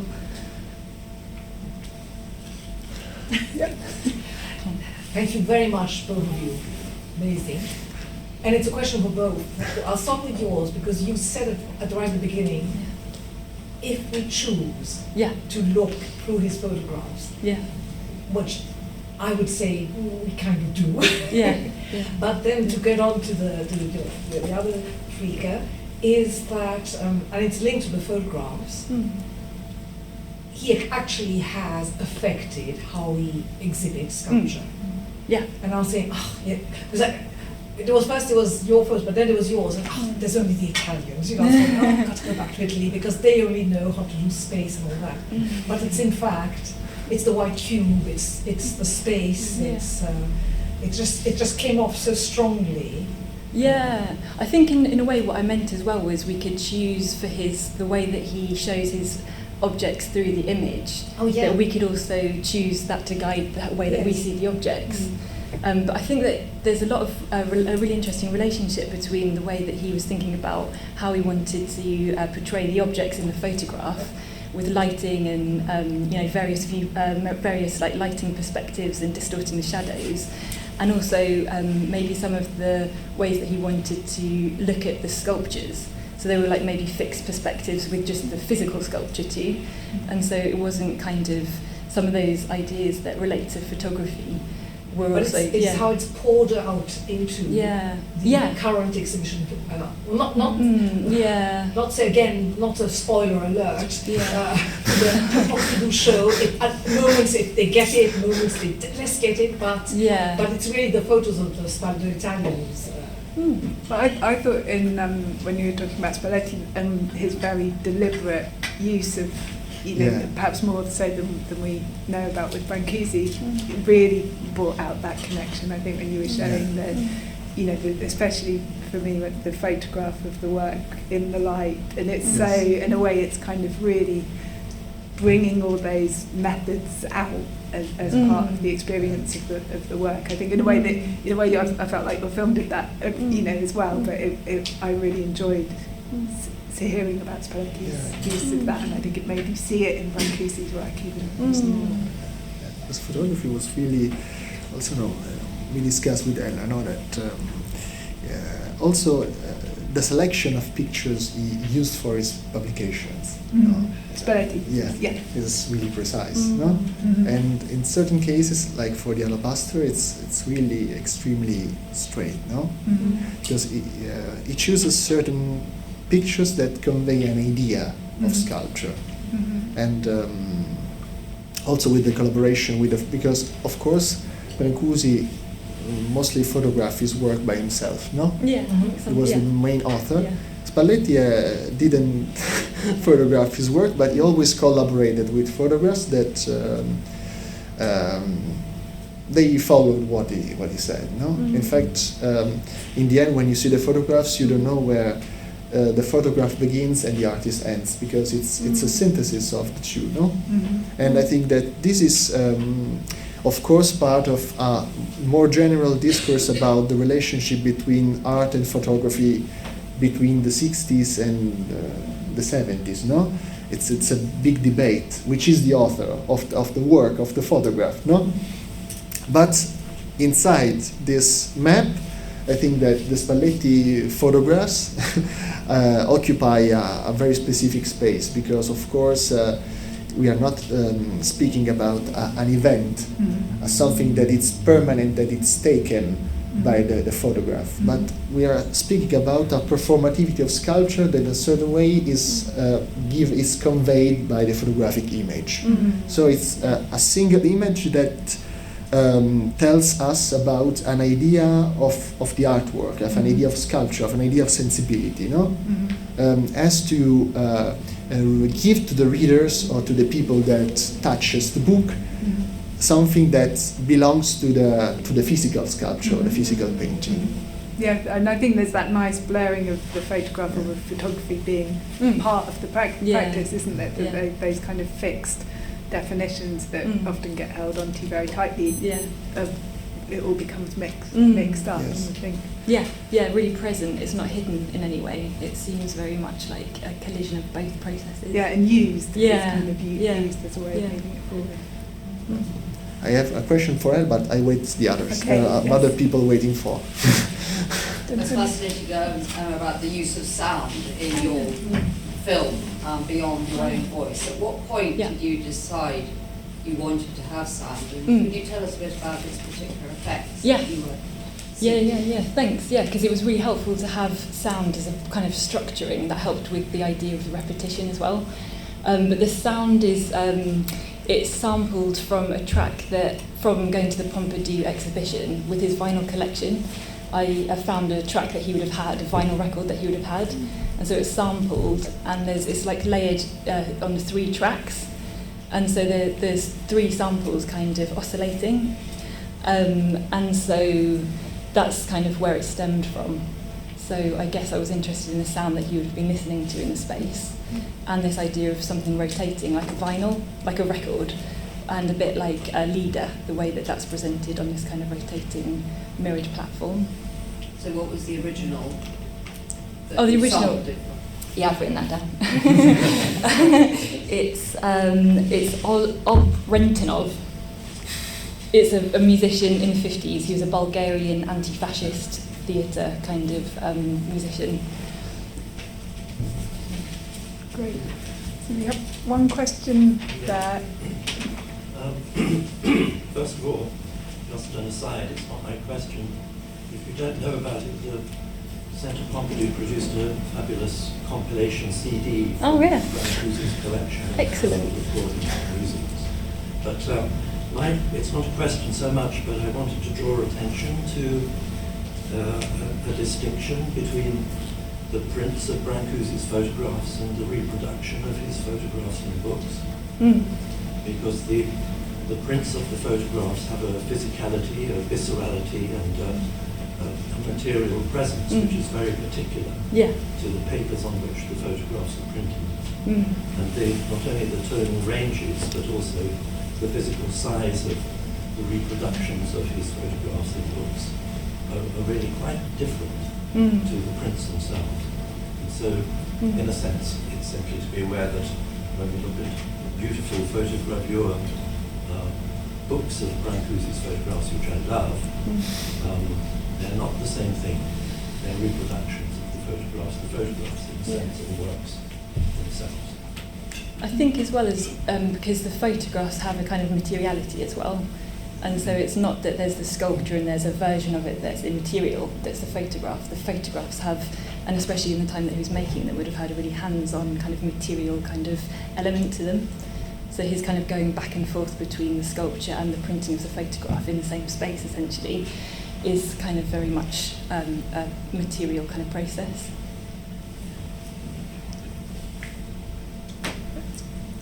Okay, I will keep the photographic issue. First of all, thank you both. I really appreciated the way in which your proposition communicated. I found that fantastic. And I had just a curiosity for Ella because I was really fascinated by your film. And what struck me most was the fact that you actually chose to concentrate on, in a way, Brancusi's photographs, which is already a filtered image, and then you added another filter because we see an image of an image, it becomes destroyed. So it's like a Chinese box of reality. And I don't know if you could comment upon that. It was really strange. Yeah, thanks. I think there was something to do with having a static object or a static image and finding kind of techniques in which to have movement. So either the ice kind of melting, or I guess showing the paper kind of breaking, or the image rolled up. And so these are all kind of temporary states, in a way, for the image that refer back to the sculpture. I guess this idea of repetition as well, in terms of like the way that the sound's being used, but also I think repetition, he used that a lot in formally in the sculptures, but then this kind of ongoing relationship with different works of his, that were kind of ongoing working process, and then going back and forth between photography and the object. And so there's this constant kind of transformation almost, or reproduction of some kind. I'm not entirely sure what is happening in my film with that.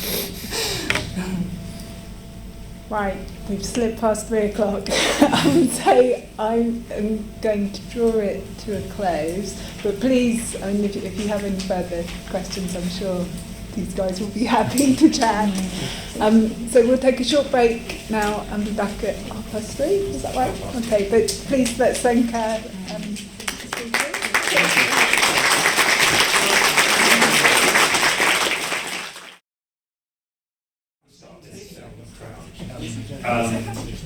This afternoon's panel is titled Brancusi, Essence and Difference. We have 3 papers in this panel, so it's going to run ever so slightly longer than the others, until 5 o'clock, at which point we'll have another short break. We might run over just a little if we need to, because this has all been quite relaxed. But with the artist conversations beginning at 5:30, that's right. You know who I am, so I think we should just get underway with our first speaker in this panel, Dr. Lana Locke. Lana is an artist and early career researcher practicing across a range of media, including sculpture, installation, and video. She is interested in exploring the precariousness of human and non-human life in the context of our current political and ecological predicament. She wrote her PhD on the feral, the art object, and the social. She's also a senior lecturer at Camberwell College of Art, and her exhibition, her latest exhibition, a duo exhibition called Productive Wounds, opens next week at Summers Gallery, just nearby Lana.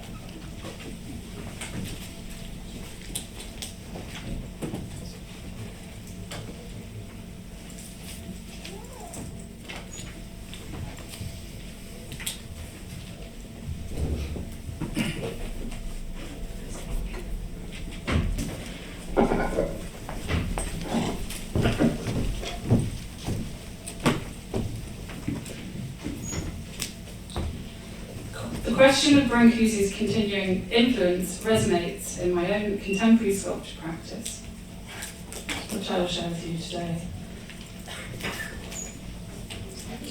In my early self-taught practice, the geometric flapping of forms and dynamic balance of materials of Brancusi were as vital to my development as the biomorphic smoothness of more and intercut organic shapes of Hepburn.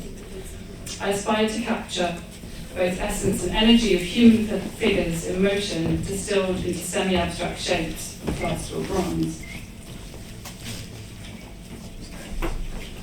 Whilst I wasn't drawing on specific examples of Brancusi, in this carving and sanding and smoothing of the plaster and transferring into bronze, I think he was very much in my instincts and in this sort of self-taught training that came from visiting his studio in Paris, Cemetery Montparnasse, and seeing the kisses there,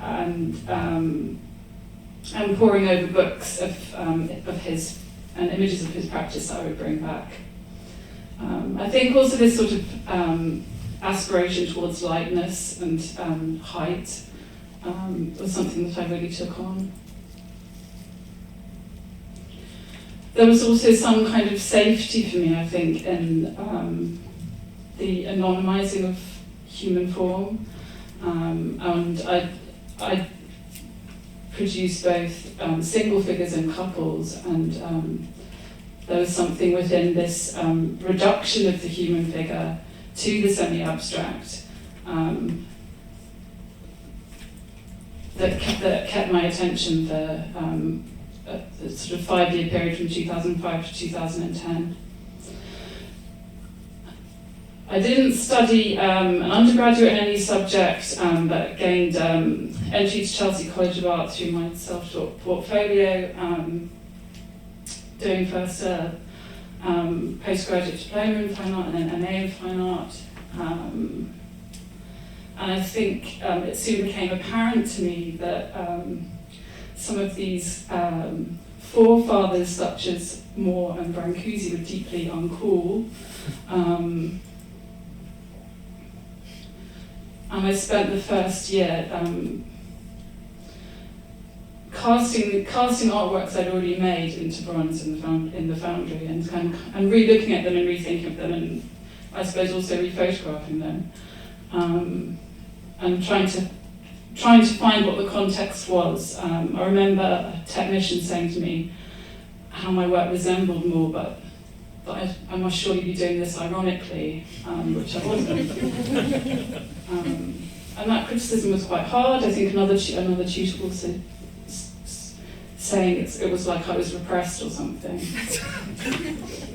That was his words. I made it in 2009 and cast it in 2010. And I see it's a sort of crossroads, because I think because of the introduction, these were just table forks in the plaster, and the kind of holes, and that different relationship between them in another media. I see as a kind of crossroads.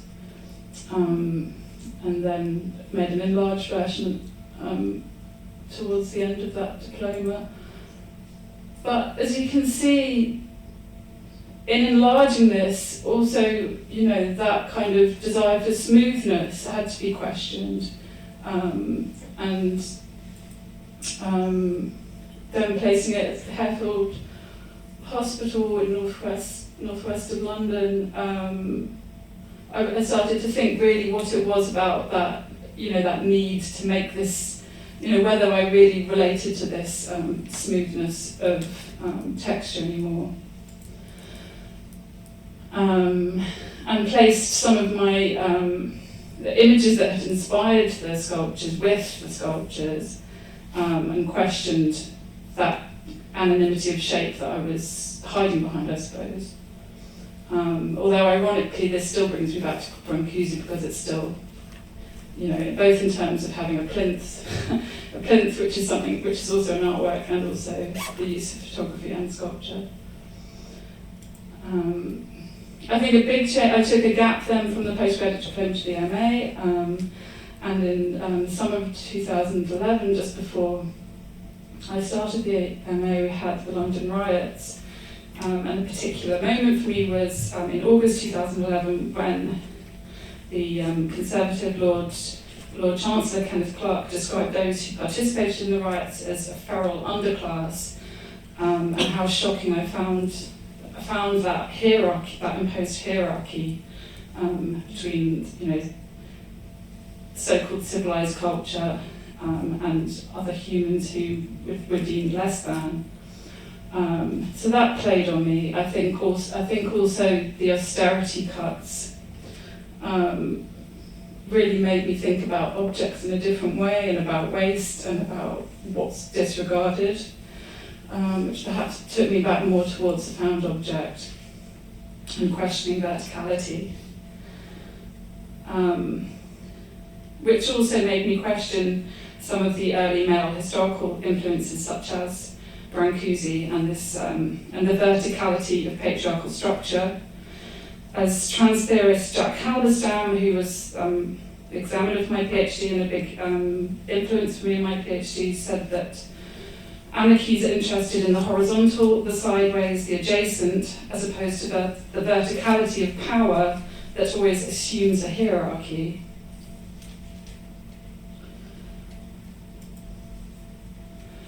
And then this was by the time I got to my MA show, then, although there are still sort of sculptures reaching upwards, as you can see, there's a much more trashy kind of aesthetic. And the installation spills out into something much messier,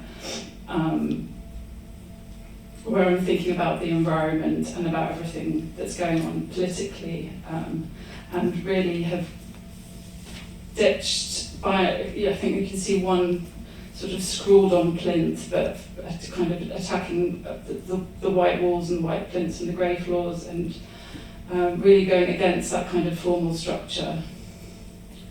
And even the vertical pumpkin, for example, is actually on a diagonal.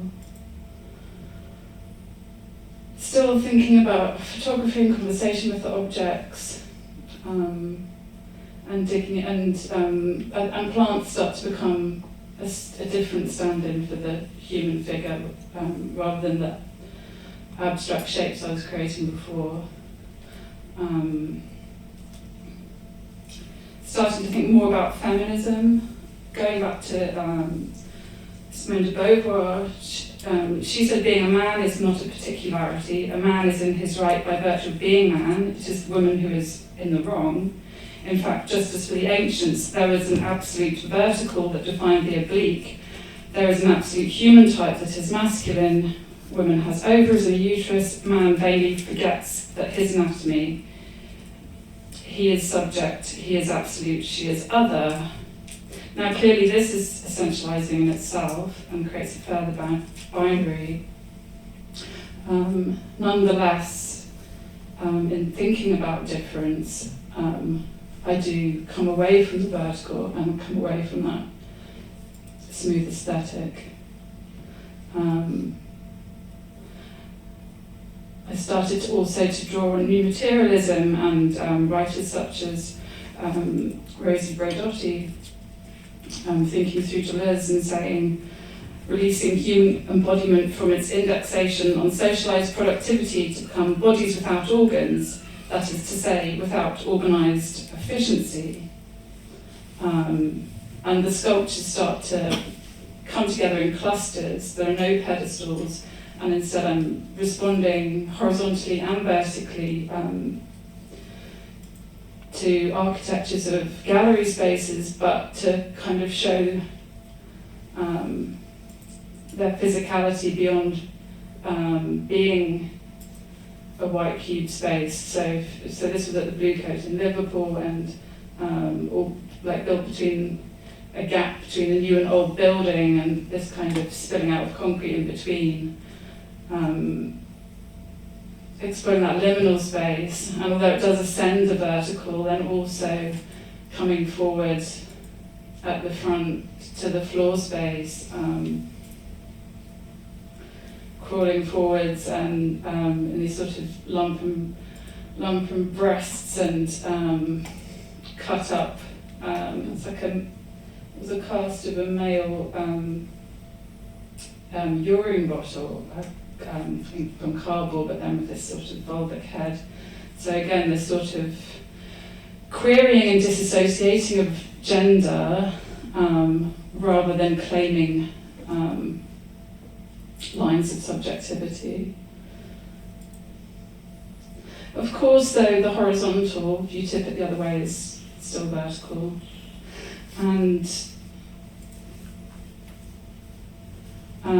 whilst I'm interested in a lot of these repeated forms more in the internal body and in my own kind of reproductive organs and whether or not they would function, or when they did function, how that redefined my relationship with the Art World and the Institute as a mother. Actually going back to Brancusi, looking below the surface, it's interesting I find joy in seeing the cracks and seeing that raw material beyond the remembered smoothness, which could speak to the internal body as well. And some of these sort of eggs that I was digging into as well. There's still these strange resonances that filter through.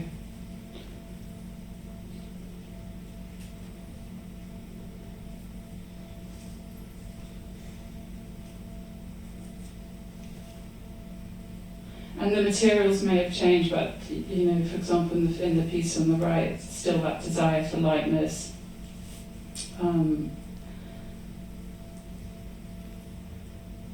And pushing the form beyond its tiny foot.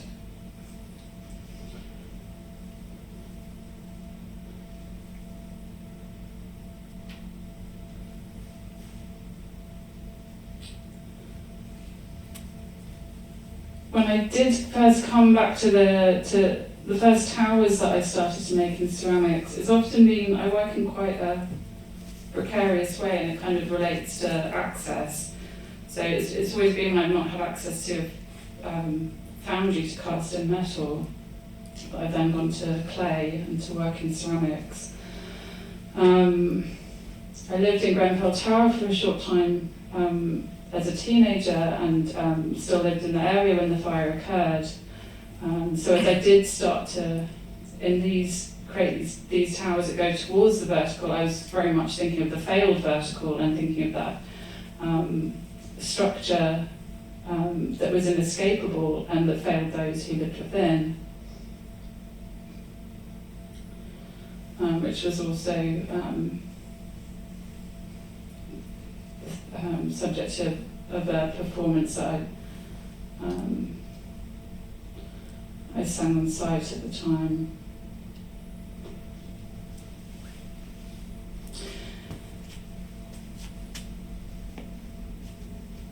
The problem with giving up the plinth or having is that if you have a sculpture that doesn't stand up, then you have this continuing issue of display.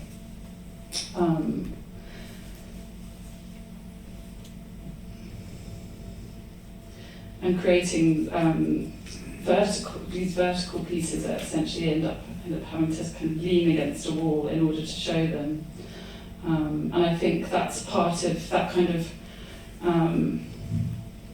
whilst from a sort of political point of view, that interests me in the idea that a sculpture doesn't have to be on its own, and doesn't have to be self-supporting, and can be vulnerable and can exist in clusters with other things.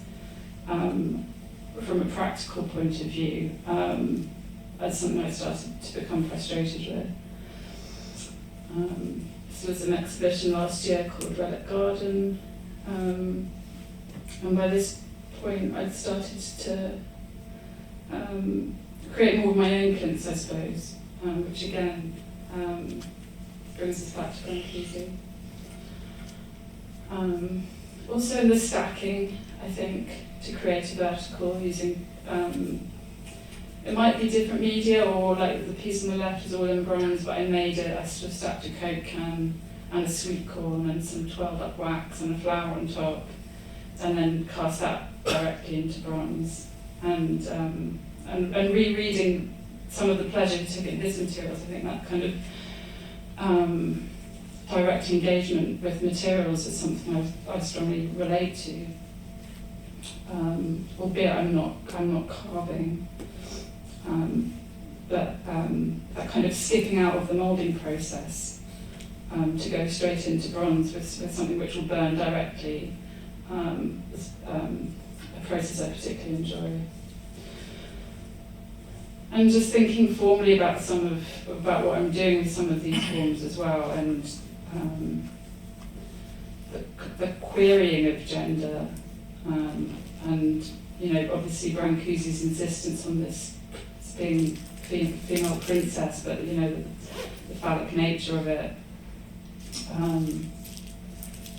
in going beyond those gender binaries, and enjoying exploring form and multiple readings of an object. So by this point, what I started to do was to keep the cup that I cast the sculpture in, and that would become part of the plinth so that it could support itself.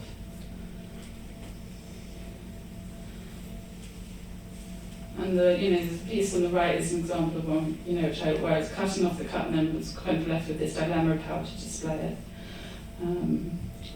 Commandeering my children's toy on the left,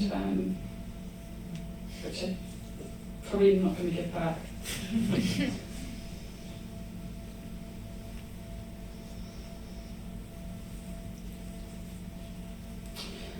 This was an exhibition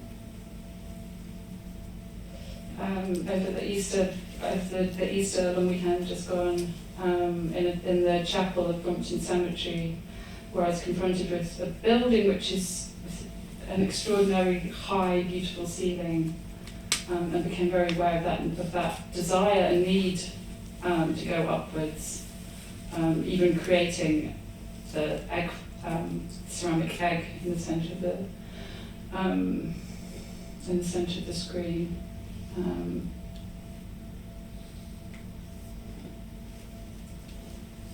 And that perhaps it's not so much as eschewing the vertical as digging into it and querying it in other ways.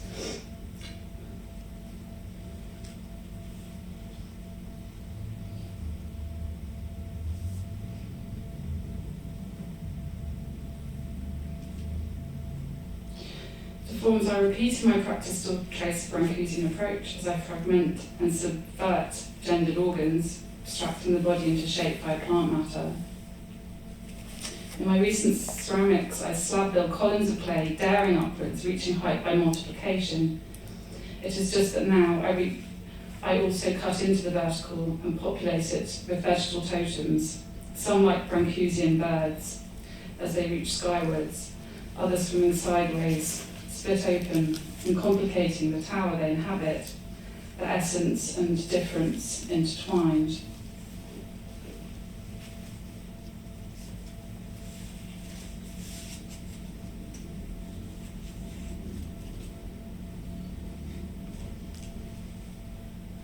Thank you.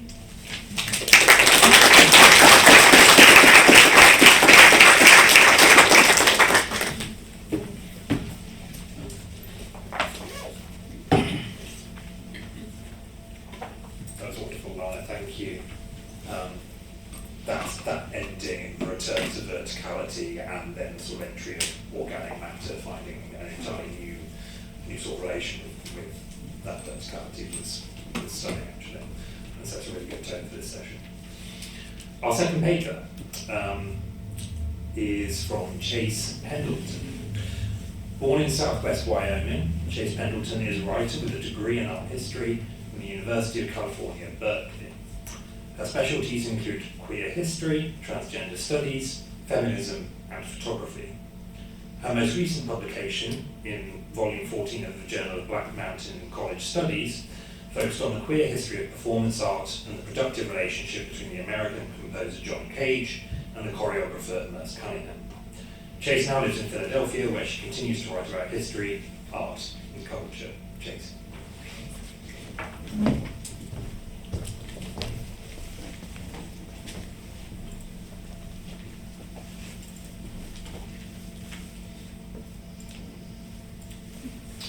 So happy to see this first aid kit behind me, just in case I faint. I'm here today to ask a question, and it's a question that I've been struggling with for a few months now. Is how do we study Constantin Brâncuşi after transgender studies? What does transgender studies have to offer the legacy of modern sculpture, and why on earth would I pick Brancusi specifically for this? It's my belief that in eschewing the conventions of culture and providing audiences with a new way of seeing and relating to bodies, Brancusi was exploring the very same questions at the heart of transgender studies. Questions of unsettled identities, the open-ended nature of the body, and the struggle of language to accommodate the variety of lived experience. On the note of language, I have neglected to provide any kind of definition for transgender during my research. I find that so quickly I get lost in definitions and accommodating different people and making sure I'm not leaving anything out. What I'm doing today, what I'm doing in my research as a whole, is trying to respond to what the scholar Emmett Carson Draper said, to create a transgender studies that is full of messiness, contradictions, disappointments, and unexpected outcomes. So if I leave this podium today having given you more questions than answers, I probably have done my job correctly. Much of what I have to say today applies to many of Brancusi's artworks, and each one would give a really fruitful conversation into the representation of bodies, genders, and sexualities. But for the sake of time, and for my sanity, I have chosen to focus on Princess X. I'll be looking at Princess X to carefully analyze three aspects of Brancusi's work: confusion, fragmentation, and finish. I'd like to begin with confusion, for it's really confusion that animates and underpins my research. This aspect of Brancusi's work is perhaps best addressed by Carmen Jimenez in her essay Endless Brancusi, where she writes, quote, If we start with the reasonable hypothesis that the possible confusion aroused by an artist is never or very rarely accidental, we might surmise that in the case of Brancusi, the doubts he provoked correspond not only to the fact that he was someone who constantly questioned himself, but above all to the fact that he made doubting the principal source of his creative energy. Jimenez gives us both an insight into the effective power of Brancusi's work, as well as an image of the artist himself. To say that Brancusi was someone who was constantly questioning himself suggests a continual process of reinvention and self-identification. It says that who I am today may not necessarily be who I am tomorrow, that who I am in one place may not necessarily be who I am in another. A vision in polished bronze, Princess X is a representation of a woman, which is where all of the problems begin. As countless scholars, critics, and audiences have pointed out, the overall shape of the sculpture resembles a phallus.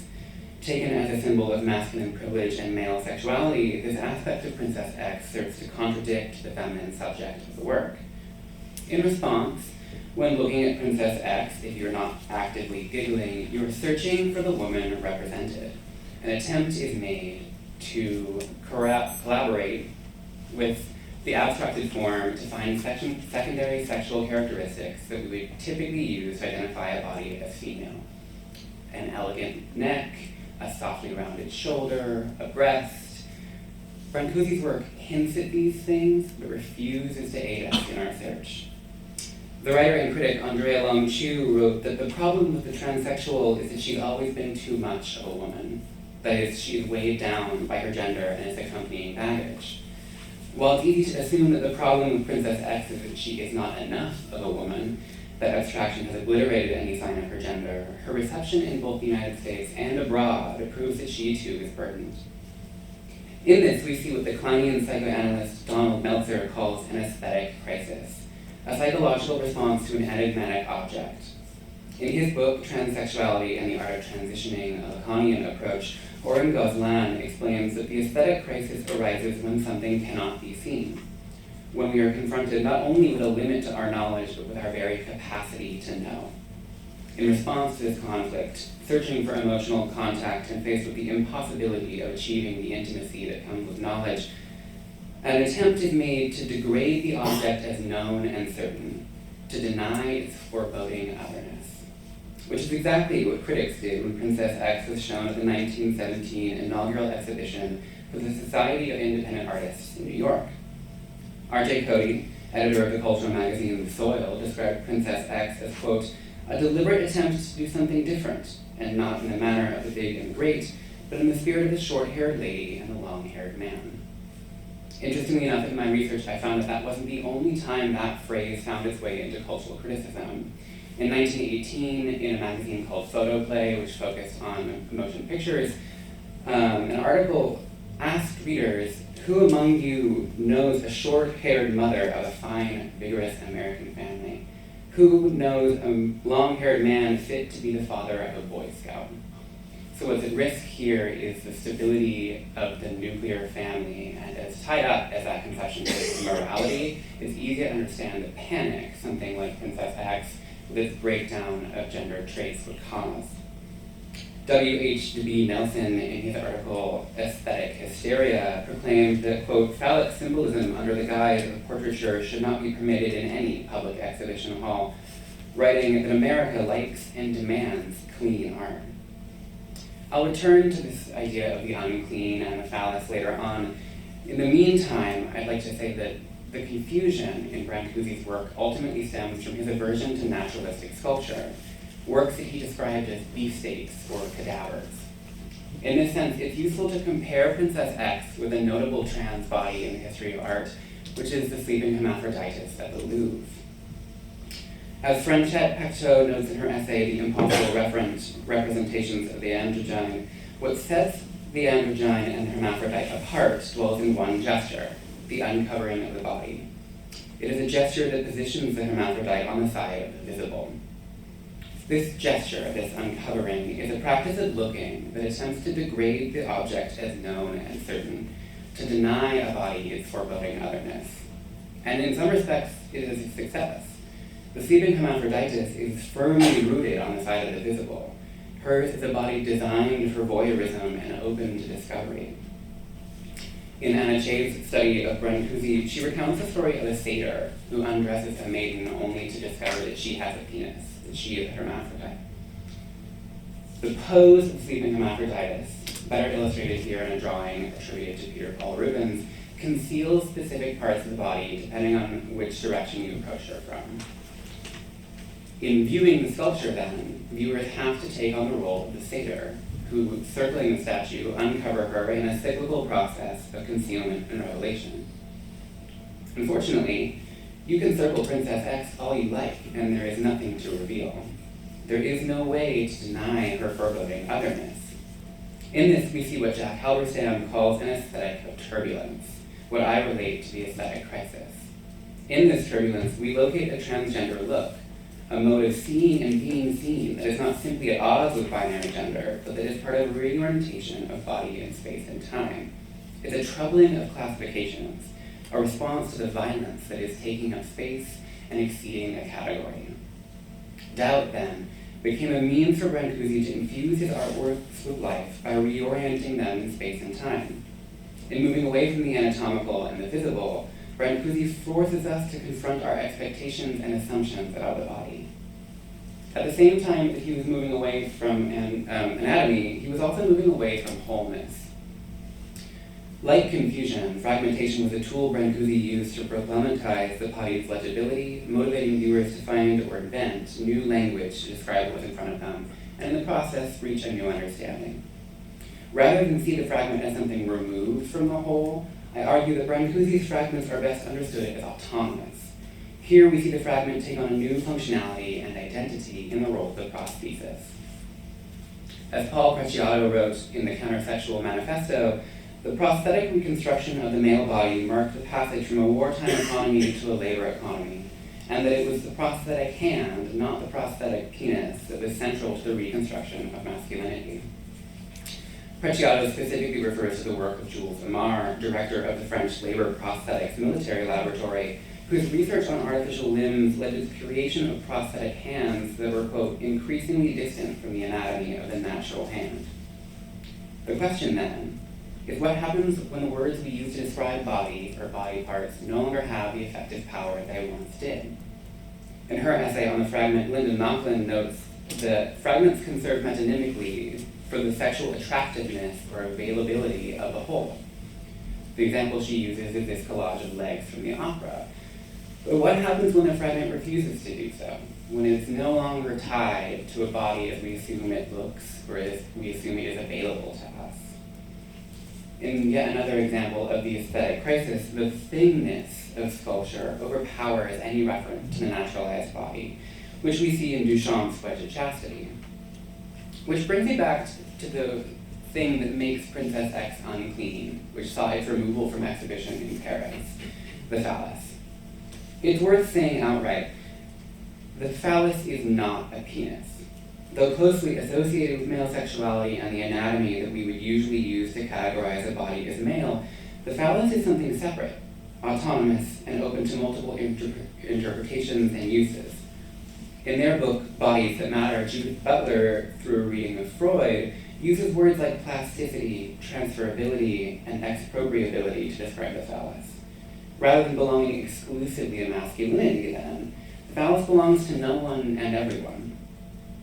To understand Princess X, we must appreciate her as a body defined by potentiality and adaptability, a body that is powerful precisely because it is unfinished. Which brings me to the last section, finish, which refers both to the process of making, polishing, refining, and also a finished product in materiality. Many of the materials Brancusi used evoke the living body, whether wood, an actual living thing, or veined marble, which has been used since antiquity to mimic soft flesh. I'd like to take a moment to appreciate the polished bronze, the one that is closest to me in the city of Philadelphia, and to call your attention to the reflective quality of that work. You are not just looking at Princess X, you are looking at yourself looking. She resists voyeurism in a way that statues like the sleeping hermaphroditus do not. To look at her is to simultaneously look at yourself and the space you both inhabit. When I say that Brancusi's works are understood and most useful as embodiments of doubt, what I mean is that they show us what is possible. They call it to attention the reality that everyone in this room has questioned their gender at one point in time, even if only in childhood, even if only subconsciously. She exposes our own insecurities and asks us to confront our own relationship to gender, to bodies and experiences, to make space and have grace for bodies unlike ours. Thank you.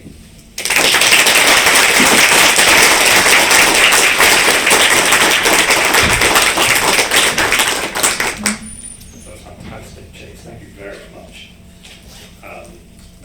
I think I can see where the discussion is going. It's going in the direction of the bodily, it's going in the direction of the anonymity of shape, which has come up in both of the papers now. I'm really excited to have that discussion. But first, we have one more paper, and it's Michal Sobański. Michal is currently a student at the French National Institute of Cultural Heritage and the École du Louvre in Paris. He studied history of art, aesthetics, and philosophy of art at the University of Vienna and the Sorbonne as a scholarship holder at the Austrian Federal Ministry of Science and Research and the government of the French Republic. In the autumn of this year, Michal is starting a PhD on anxiety and sexuality in Picasso's Bathers series from the 1920s and 1930s, and his research more broadly is focused on gender-related questions, psychoanalysis, and art theory in the 20th and 21st centuries. Michal.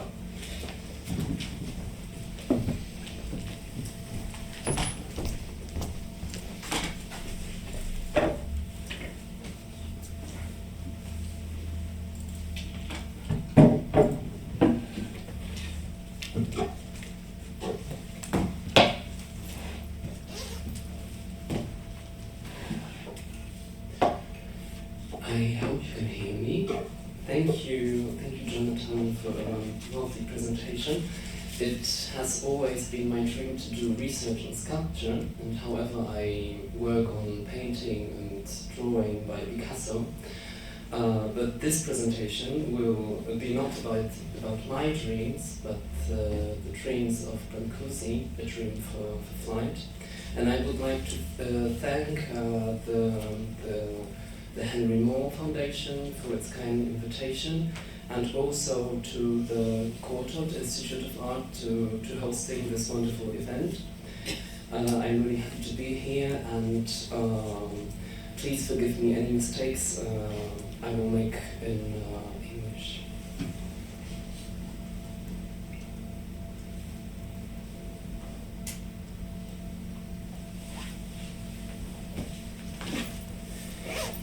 In his essay, Perfections and Impossibilities, dedicated to Brancusi's work, Joseph Margolis claimed that the form of the artist's sculptures always seems to be a spatial response to the essence of the represented object. For the American philosopher, however, this essence did not consist in the physical or corporeal constitution of the model, but rather in its function, a characteristic form of movement in the surrounding medium. The concept of form as a plastic expression of the vital function, referring to the motor capacity of the organism, was repeatedly emphasized by Brancusi himself. When you see a fish, as the artist stated, you do not think of its scales, do you? You think of its speed, its floating, flashing body seen through water. If I made fins and eyes and scales, I would arrest its movement and hold you by a pattern or a shape of reality.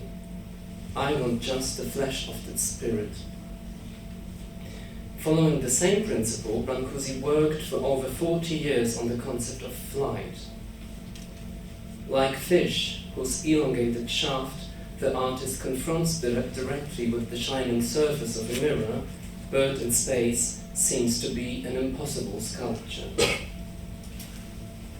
In one of its last version from 1927, the artist deflects its body so much from the vertical axis of the base that, without proper attachment to the pedestal, invisible to the spectator, the sculpture would not be able to sustain itself on it. What material and structural cost does Brancusi have to incur to achieve a form that seems impossible to seize? We understand the essence of the artist's work with Margulis as the material expression of vital function, but what if the artist involves them in forms that are incapable of functioning as such? In one of his conversations with Carola Gideon-Welker, a German Swiss art historian, the sculptor confessed, "As long as objects exist only in opposition to the self, we will never grasp their true essence. To achieve this, we must detach ourselves from the self by projecting it into the object, which can then speak on my behalf." It's in this expression of the rejection of his own ego in favor of its projection in the matter that Brancusi traces his sculptural philosophy in modernism.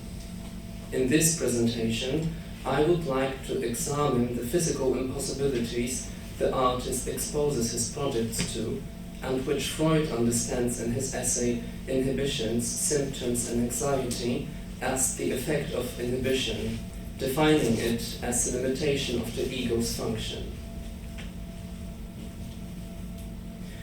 Bird in Space, which in the last instance of its physiognomy appears in Brancusi's work from 1923 onwards, is, in fact, the result of the sculptor's former struggle with the subject of flight, which finds its first embodiment in Maestra, a figurative response to this problem from 1910. Seized in an apparently static pose, the bird already foreshadows through the distorted proportion of its body, balancing on a modular base, a movement as if it were about to fly away.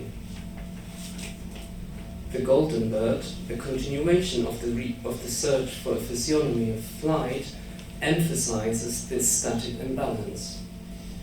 Brancusi simplifies the animal's silhouette so much that the animal, if not previously fixed, would risk an imminent fall due to its position on the stone base.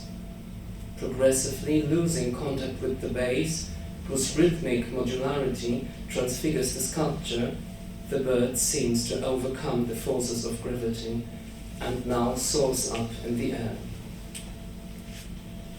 The subtractive work on form specific to Brancusi began, however, a few years earlier, and its logic is interesting me in the analysis of the bird series in particular. The Suffering from 1907 is the aesthetic results of an early fascination with the work of Rodin and the academic education that Brancusi continued at the École des Beaux-Arts in Paris. The child becomes for Brancusi the intermediary of the most intense of all emotions. The pain, racking his body, causes the boy's head to lean back and contract against his right shoulder, thereby creating a uniform adhesion inseparable in matter. The intensity with which the emotion penetrates his body highlights the collarbone muscle, which, in its contraction, draws on the neck the contour of the physical tension, and in its convulsive potential forces the child into a pose almost impossible to repeat. Did the same suffering become, a few years later, the stimulus for the creation of Prometheus, a story deeply rooted in the experience of renewed suffering? In her masterly analysis of Brancusi's head, Rosalind Krauss has drawn attention to the conditions of formal reduction over the 4 years separating the two sculptures. The emotional plane would not be discernible in this apparently homogeneous geometrical figure to which the artist reduced the body of the mythical Titan, were it not for the rest of the neck, whose curve recalls the form of a contracted muscle, a memory of a bodily nightmare.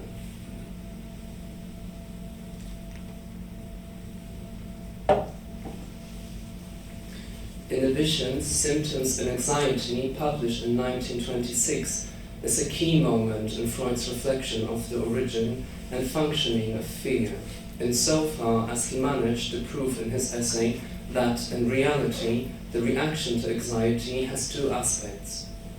His observation led him to isolate from the symptom, until then synonymous with any reaction to fear, the mechanism of inhibition, which Freud defines as a limitation of the ego's function, and whose effect is not the reactivity of the organism, but its motor impoverishment, which often manifests itself in paralysis, contraction, or stagnation.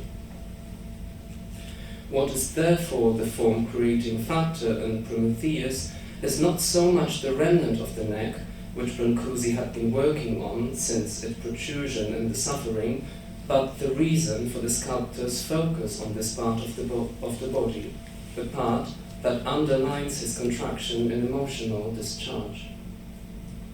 What Brancusi looks for, thus, is in the substructive form on form, is not the physical reality of the model, but its inner life. Rosalind Krauss calls this procedure contextual drawing, because it is not the anatomical context that constitutes the essence of the artist's work, but his psychological context that directly influences the development of the form.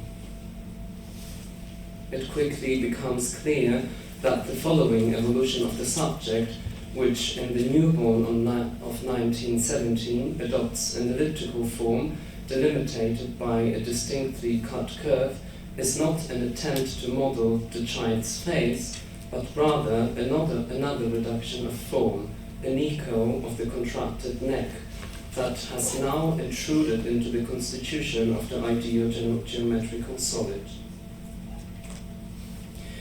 Now, coming back to the series of birds, we can identify a very similar procedure.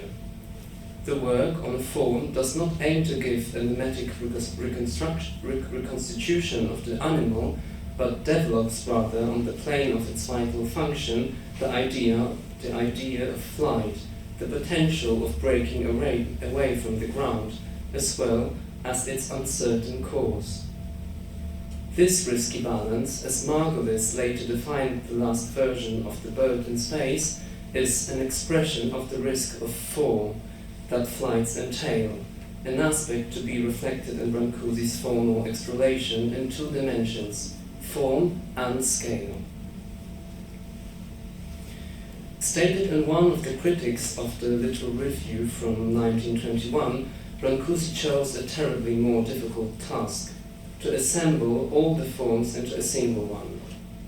Indeed, in the photographs of the artist's studio, which Brancusi himself took to illuminate and stage his works, we can see how the artist's thought is evolving, but it is not the form in the sense of the animal's physiognomy that occupies Brancusi in the last version of The Bird, but the spatial aspect of the ideal of flight, an expression of release from the terrestrial bonds. In this photograph, taken in 1922, the golden bird is given a kind of modular footing that, like a spring, seems to catapult the corpulent body of the animal into the air. A year later, in the sculptor's atelier, the first version of The Bird in Space towers over the piles of unworked stone. Embodiment of the pure idea of flight, this sculpture is, in reality, a fusion of two opposing conical forms, while the lower one, made of the same marble but separately, is its indispensable part. Although it does not constitute any part of the bird's body, it transcends the whole into a marvelous flying object. But was the task that Brancusi undertook really feasible? In his memoir about the artist, published in 1957 in the journal A, Henri Pierre-Rocher confessed, the first of the white marble birds in the series was supported by a small cone, also made of white marble, but somewhat foreign to it. Brancusi worked for a year to conceive and execute the living, palpitating rod that now supports and launches it, as difficult to find, he says, as the whole bird. This is the aspect of his work in which he was most relentless. What constitutes this sculpture in the eyes of the spectator is not reflected in its structure. In fact, to enable the object to retain its balance, Brancusi elaborated a risky system to secure its position by inserting into the marble on one side a metal rod that runs through the delicate neck, connecting the two opposing parts of the bird, and on the other by attaching the whole with a second rod to the base, on which the sculpture is supposed to hold. We do not know exactly how Brancusi proceeded, but he most likely placed the rod in a still unworked block of marble, only to carve in it afterwards. This dangerous interference with the material meant that many of the marble projects broke in half, failing to withstand the stress caused by the inserted rod. The challenge, which was already questionable in terms of form, turned out to be unrealizable in terms of scale. Brancusi often told his friends that he would like to enlarge the projects of his sculpture to infinite dimensions, so that they could be seen even from considerable distances. For his second exhibition at the Bruma Gallery in New York in 1933, Brancusi gave his sculptures the subtitle Project of Bird, which, when enlarged, will fill the sky. Other works sent to the New York exhibition were given a similar title. Project of Columns, which, when enlarged, will support the arc of the firmament, defined the series of wooden modular pillars on which Brancusi had been working for almost 20 years. In a letter to the Maharaja of Indore, who wished to decorate his temple with the artist's work, Brancusi stated, "Measures are harmful because they are there in things. They can go up to heaven and come down to the earth without changing measure." The artist's sculptures could therefore function whatever size they took on, and their infinite enlargement would only be possible thanks to the internal logic of this object, which would remain unchanged, thus guaranteeing the stability of its structure. But again, could this project, despite Brancusi's own assurance, ever be realized? A mathematical and static study by Athena Speer, to whom we owe the first exhaustive monograph of the sculpture's series of birds, showed that most of the artist's bird projects, especially the later ones, could neither be enlarged due to risk of breaking them, nor held upright because of an excessive deviation from the vertical axis of the sculpture. The problem of form and scale, as well as the relationship between them, appears in Brancusi's work in yet another place. The Brancusi succession, which the Centre Pompidou received in 2001, contains some of the most enigmatic documents whose decoding and univocal interpretation is still not possible. In pencil or in ink on paper, Brancusi brings into dialogue various geometrical forms, whose constellation he baptizes with the name Pyramide Fatale. In the first of these, dated around 1926, he inscribes a triangle numbered from top to bottom within two circles. The aphorism accompanying mysterious association of forms reveal a dilemma concerning scale. Il n'y a ni grand ni petit, there is no large nor small, on the right side of the pyramid, indicates the artist's rejection of the value of size. Below the mysterious form, as if in an expression of the hopelessness of a human destiny, Brancusi writes in French, "All civilization have fallen and will continue to do so endlessly because of the fatal pyramid." the pyramid seems to Brancusi a metaphor for the rise and imminent fall, the vicious circle of the mathematical search for the ideal construction and the impossibility of its realization. In the following version, executed between 1926 and 1929, two opposing triangles inscribed in a spiral recalls that simplified structure of a bird in space whose two parts meet in the drawing only schematically, on the line of intersection of two chords, forming the triangles. But as we can see in the subsequent execution of the object, Brancusi seeks a three-dimensional translation for this conventional structure, filling the bodies of the flat triangles with a spiral that grants them space, freeing them from the rigid template of the circle in which they are inscribed.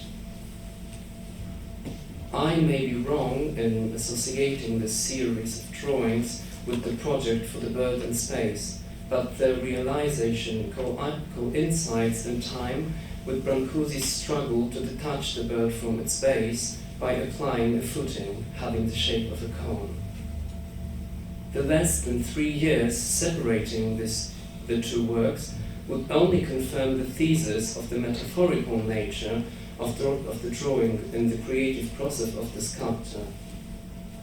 In fact, as Yaëlle Biro and Doina show in the study of the documentary material of the succession from 2001, the drawing almost never prepares his sculpture, being only a retrospective contemplation of structural problems, as is the case of the study for Maestra, a drawing dated 1912, which shows the bird in its mythical origin, 2 years after the sculpture had already been realized.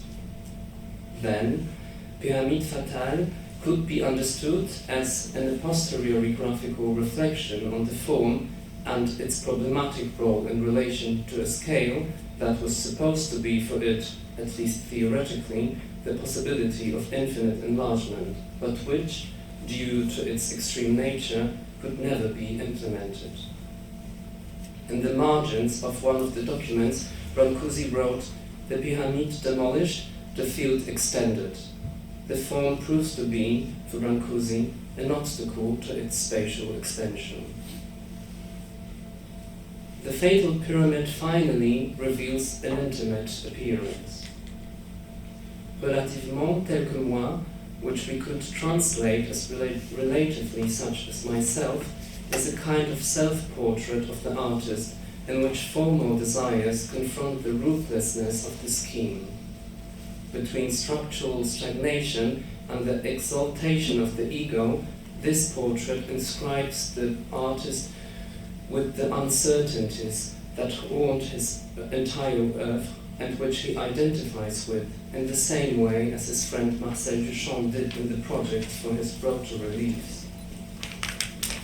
While Duchamp, under the guise of his female alter ego, Eros de la Vie, leads the viewer astray with homophonic words plays, Brancusi captures his persona in constant relativity, a relativity such as myself, as he sums up this personal gesture. The problem of form and scale, of translating the two-dimensional into the three-dimensional, becomes the problem of the ego. To Dorothy Dudley, Brancusi confessed in one of the issues of Dial from 1927, "We must not try to make materials speak our language. We must go with them to a point where others will understand their language. You cannot make what you want to make, but what the material permits you to make." The truth of the matter, however, is not the truth of Brancusi. To get the essence of his model, the artist exposes the material to risk, challenging the constitution of the object, the strength of its matter, and the static dependencies of its stability. These uncertainties are reflected in the concept of an impossible form and the search for an unreal scale for it. What defines the bird in space is exactly the risk of breaking away from the earth, that Margulis reminds us of in his text, the risk of falling, which acquires in the fragile structures of Brancusi's sculptures a literal sense. It's not the bird I want to express, declared once the artist, but the gift, the flight, the impetus, only to add afterwards in an expression of resignation, I don't think I'll ever get there. Thank you for your patience and for your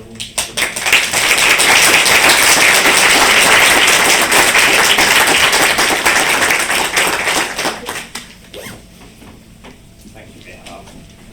You're so clever. Right, can I have all three of you up here, please? And thank you, Adam. Again, I was going to fetch the chair. What's the panel? Can I go at an end? Just put me on the end. I'm not really the main event. I immensely enjoyed each of those papers. Sorry, we've got mics, haven't we? Hold my file.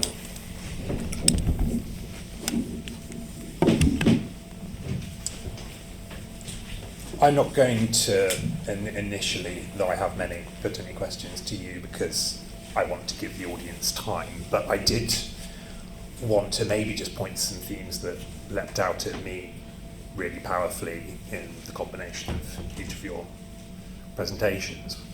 One was that I thought each of you gave us a real sense that we don't always hear from art historical text generally, I think, which is that the act of identification with, sorry, I'm very self-conscious, the act of identification that we perform when we interact with an object, be it as a maker or as someone encountering a thing that is other from ourselves, has great risks. It's a very human thing and it carries great personal risks in terms of how we invest ourselves in what we're encountering, what we see reflected back at us, how it relates to our own idea of our occupation of space, the way in which we occupy our social world. I think each of you gave us a sense that problems of representation are in many ways the most human problems of all. Can I open this up to the floor? Any questions? Yes, Ali. I would say, in response to your problem, we've had this, but I would just say that I think there's something we have to come to terms with as art historians, and I'm saying art historians, and I'm not saying as artists, I'm saying art historians, is that we have to control our wish to read in and to control the artist, the art historians. I put in another category the artist, because I've always put another category the artist. I've had friends who are artists, which is dangerous there. They're almost given a clean slate. They can do anything they want, they are the artist. But we as art historians, we really have to control our need, well, catch-22. We have to control our need to control, and then we have to produce a PhD. So how do you control the non-control, and how do you keep neutral in a non-neutral environment? And but that's the problem, I think. To throw it out, and that's what I thought. All of your papers were amazing because number one, I'm retired, so I get a free pass, but it's so invigorating to see everything, the whole pack reshuffled. I can pinpoint, you need to know this, you need to know that, all that, but the pack has been reshuffled, and that's what's exciting. But, well. I tend to agree. Any other questions from the audience? I will take over and start asking my own. Yes? It's a question for thank you for a wonderful presentation. Thank you. I sort of wonder,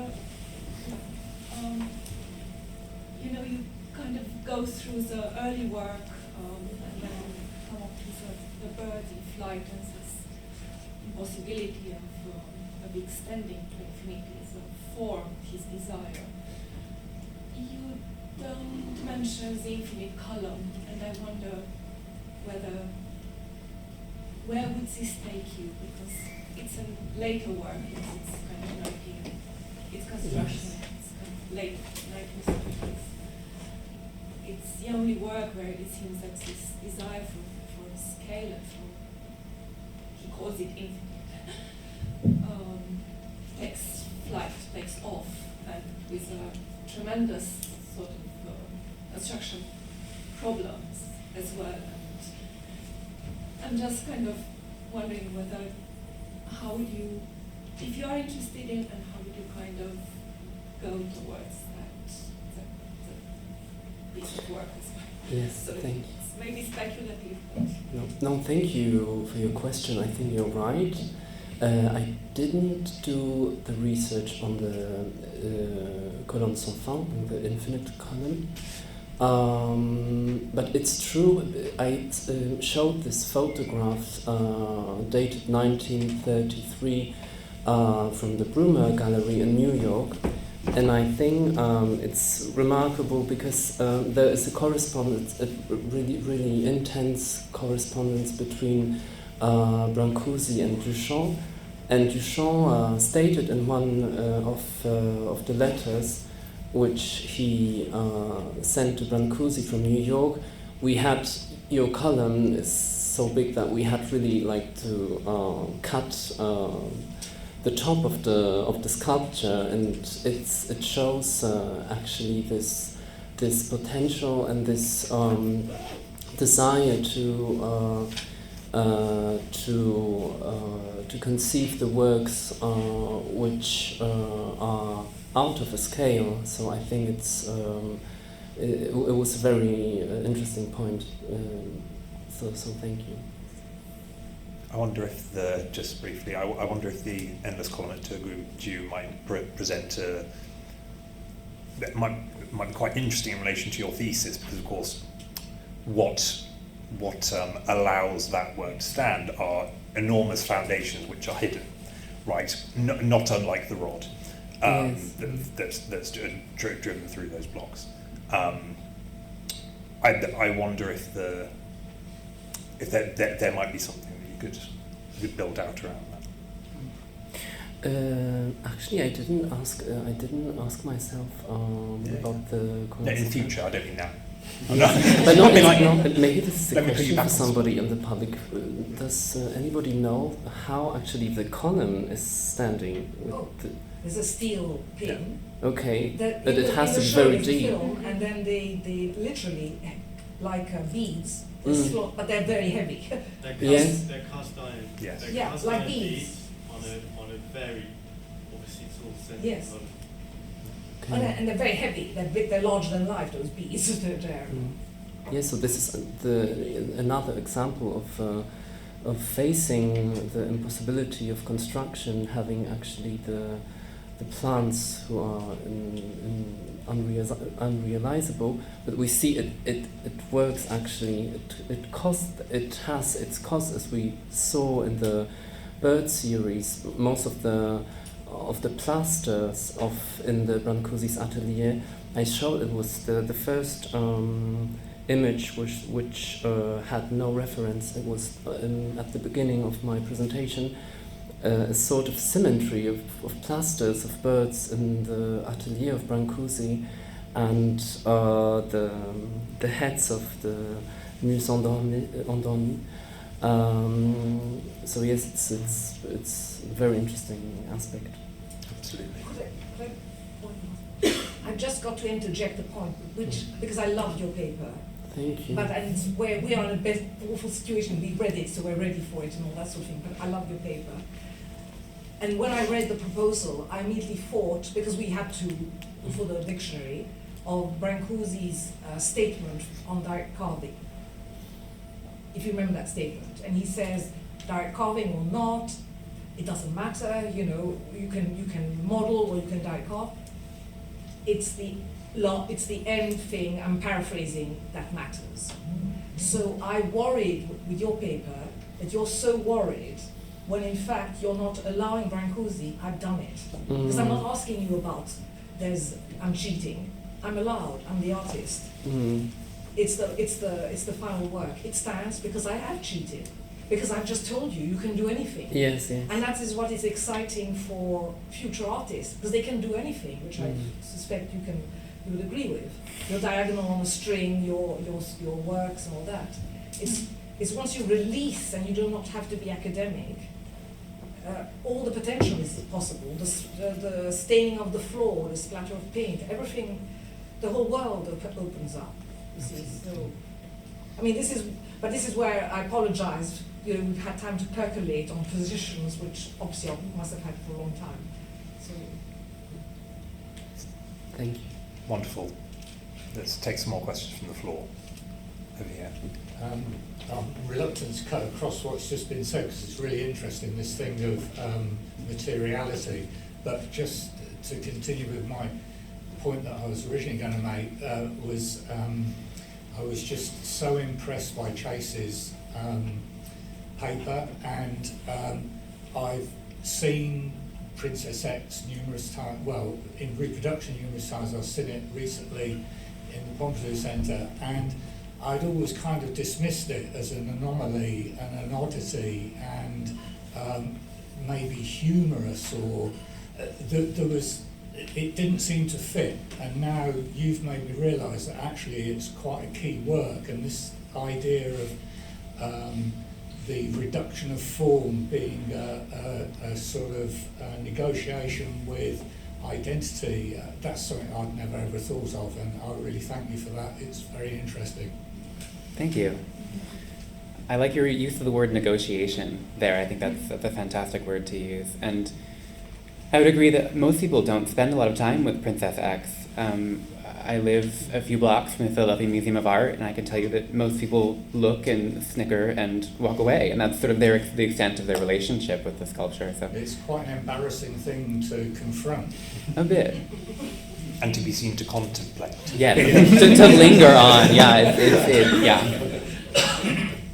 But I think a really key term there that I think you said when we were preparing this panel that you have like a bit of a Lacanian background, right? And that point of the phallus not being what we sort of colloquially think it is, but instead being a master signifier is so important. And there's so much at stake on that in terms of, say, doubt and a whole really way of thinking about representation of a self in things.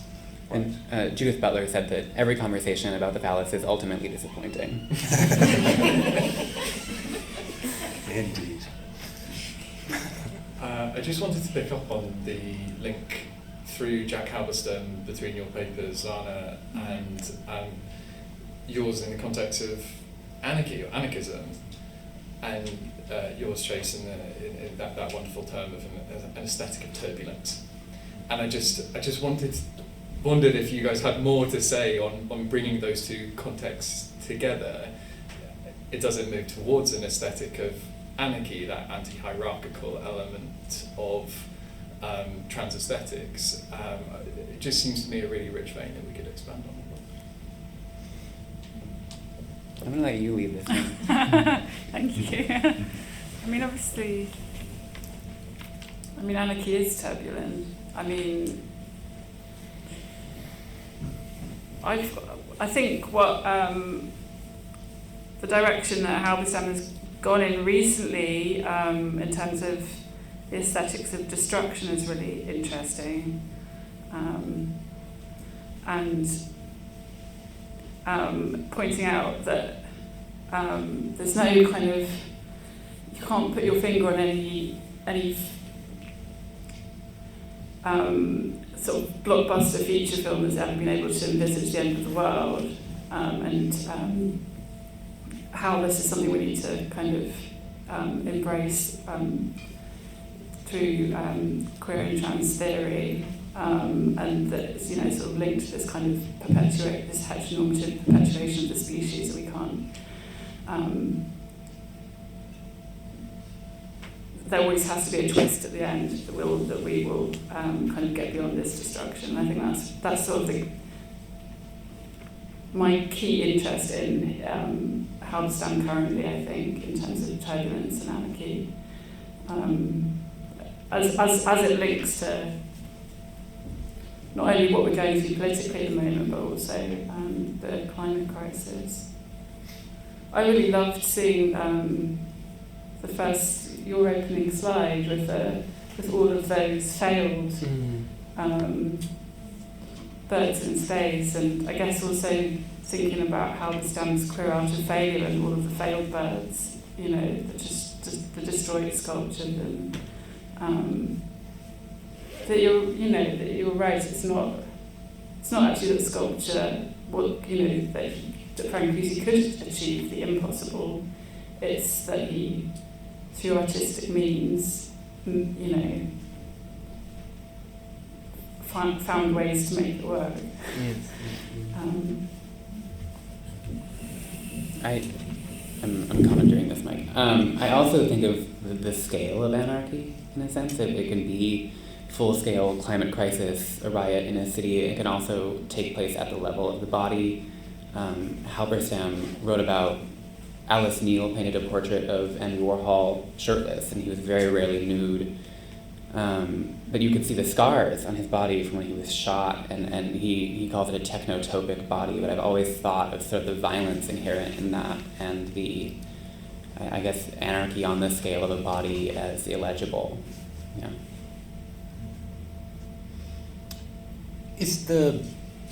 Thinking along those lines, is the pristine nature of what we think of as what someone like Sidney Geist would have called Brancusi's mature aesthetic, right? Of just how taut and simplified it is. Does that problematize in any way our way of identifying with those objects as bodies? Is there also an experience of, because I know I've spoken to people seem to have very contrasting experiences of Brancusi relationships with him, often love his work a lot, but I've spoken to people who find that those works establish a certain kind of distance and have a remoteness that's built into the way that they address you as a viewer, that some people actually find a bit sort of uncomfortable maybe, or like a distancing, I think. Is that sort of part of what is going on when we, as bodies, find ourselves in front of one of those works? For any of you, really.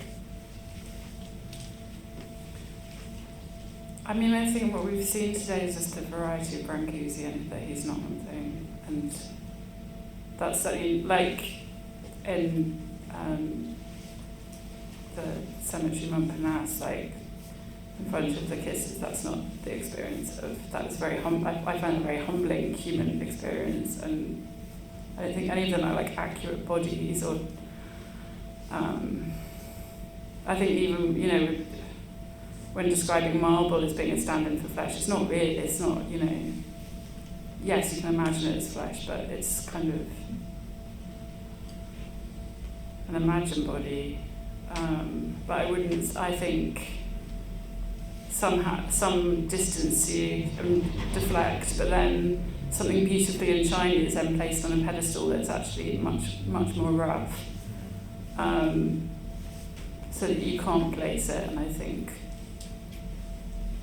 it's a body that alludes and moves and does different things, and also that you have to, as with, what sculpture makes you do, hopefully, is to walk around it with your own body and experience it in space. And so although we know his work really well through his own photographs and other reproductions, as you say, being there in the space is something different. So, and will be different every time the same person visits something on a different occasion, or, that it will change. So it's mobile. Yeah. I'm mindful that there are hands raised at the back of the room that I may have been neglecting, so could we go back there?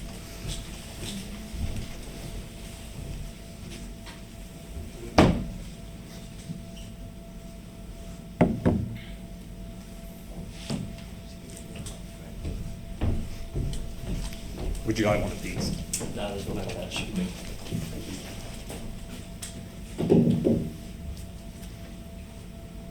I think a lot of people people would have had that experience of the mobility of encountering those objects through the exhibition, because obviously that's where you contextualise so many objects that we've seen behind glass or elsewhere.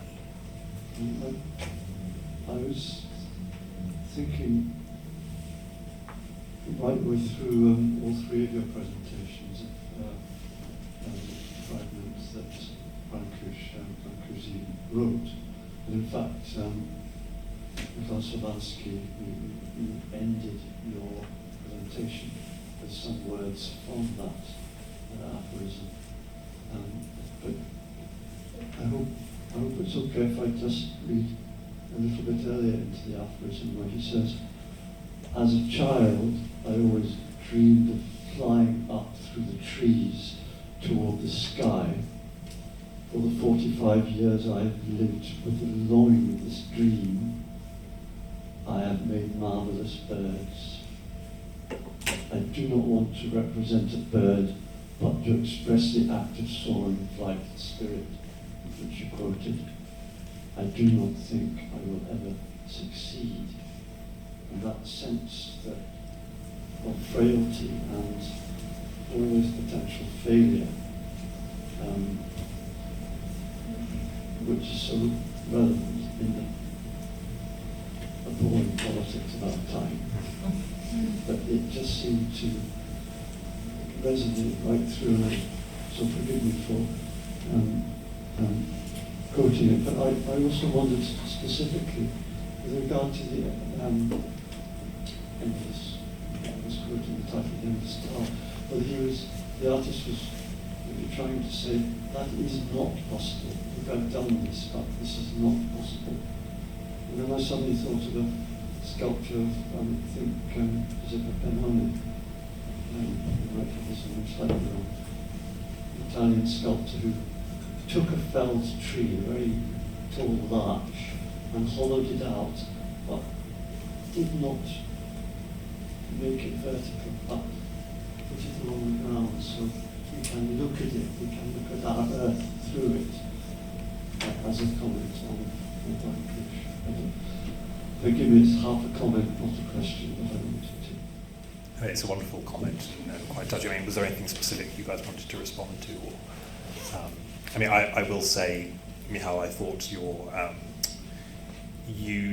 drew from a number of different resources, including the aphorisms and some of the drawings of Brancusi, which, as you say, in many cases bear a sort of an oblique relationship with the sculptures, and I think it was sort of carving out a sense of how he understood.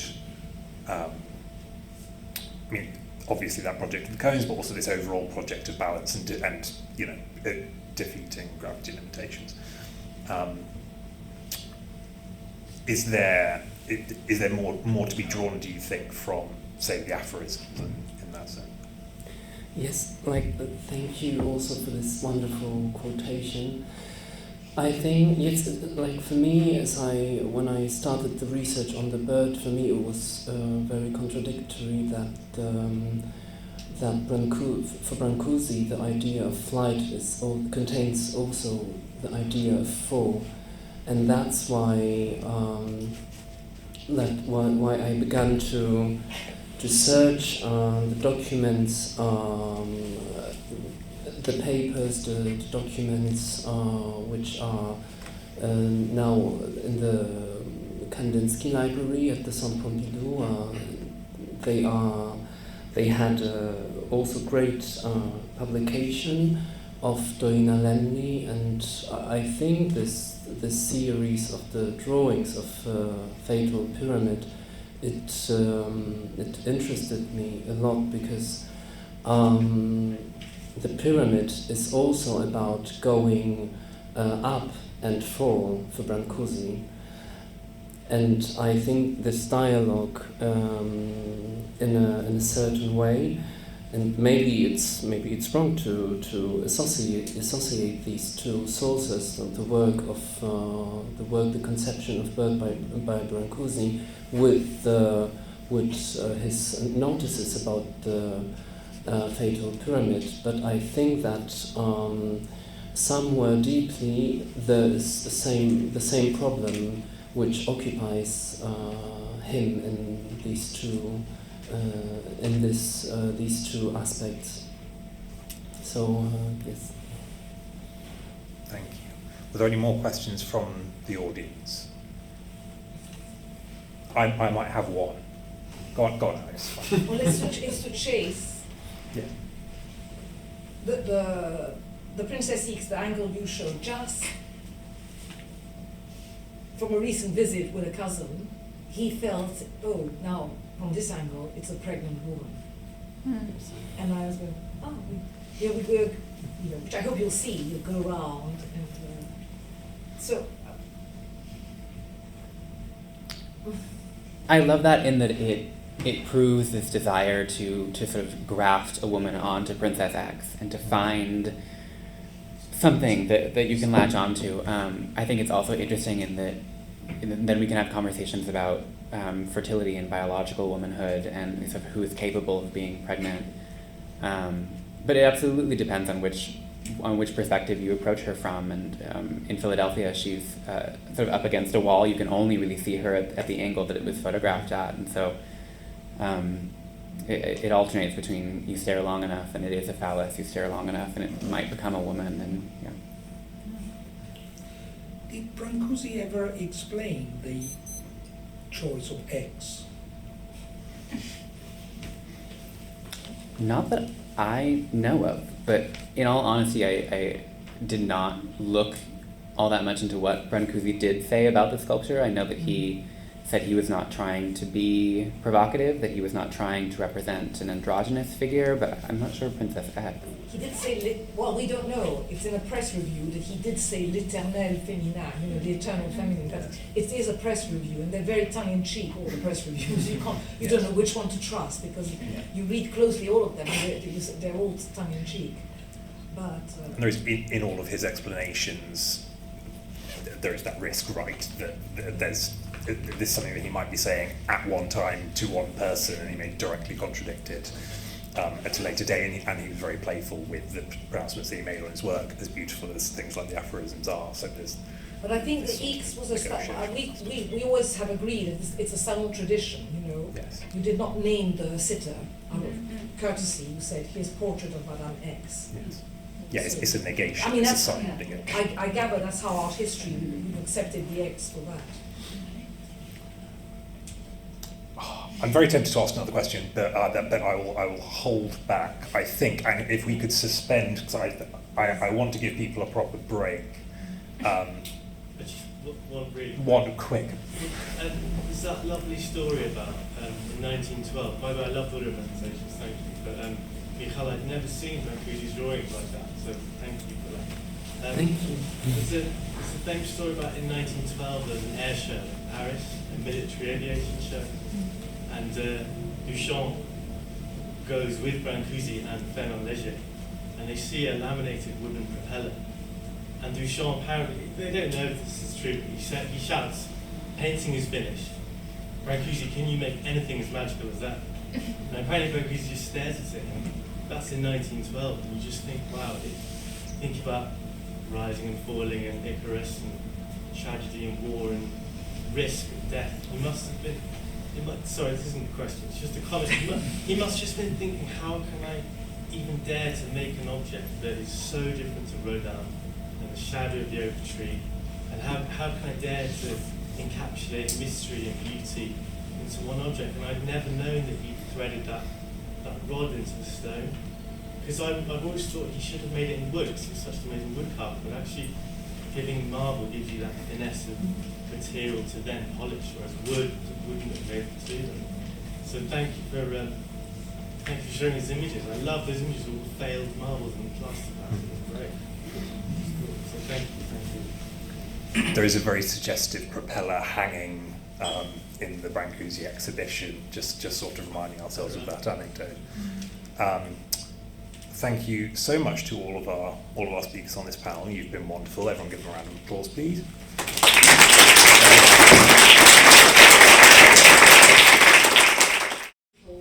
It's been a really wonderful collaboration so far, and we are very much looking forward to any future presentation, so thank you.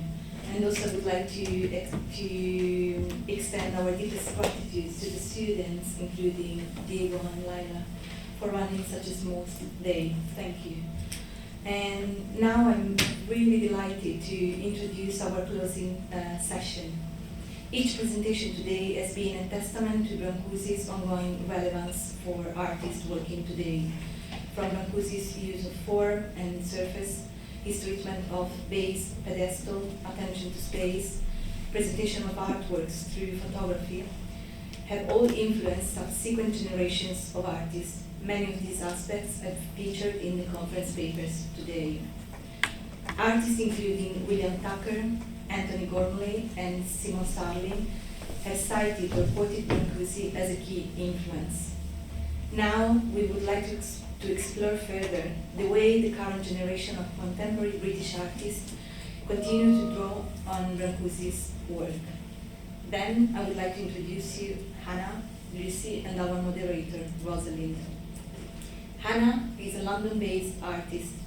She graduated from the University of Brighton in 1997, and her work has since been exhibited internationally. Her first book, Mirror Image, was published by Jane and Jeremy in 2023. She has participated in two collaborative publications with artist Daphne Dalmore, Glossaries and Glossaries 2, and her work is included in Look at This If You Love Great Photography, a critical curation of 100 essential photos by Gemma Padley. She is represented by Robert Mora Gallery in Berlin, and she's currently a PhD candidate. Lucy, she's a Turner Prize nominated contemporary artist who works with sculpture, film, painting, and drawing. She graduated from the Glasgow School of Art and has been a founding member of Henry VIII White's Artists Collective since 1997. Lucy's work has a tendency to depict relationships between abstraction and the direct use of material nature of objects. Many of her works are drawn from historical objects, which are then translated and recontextualized into new concepts. Lucy and Hannah have both explicitly acknowledged the important influence of Brancusi's work. But this emergence comes out in very different ways in their work. Lucy is interested in the ambiguity of Brancusi's form and the relationship between material and representation. Hannah explores the way that the in-between spaces are as important as the sculptures themselves in Brancusi's photographs. As the conversation unfolds, we will have the wonderful opportunity to explore the unique perspectives and techniques and work of each artist, of Hannah and Lucy, as well as the themes and ideas that inspire their work. Now, please also join me in welcoming Rosalind. I'm sure she will lead us through a really fascinating and inspiring conversation with Lucy and Hannah. Rosalind is a curator and art historian specializing in modern European painting and sculpture. Before joining the V&A in 2018, she worked at the National Gallery in London and the Metropolitan Museum in New York. She has also curated exhibitions for the Museum of Contemporary Art at the University of São Paulo and Thought Art History at the University of Sussex. Now, without further ado, please join me in welcoming Hannah, Lucy, and Rosalind. Thank you.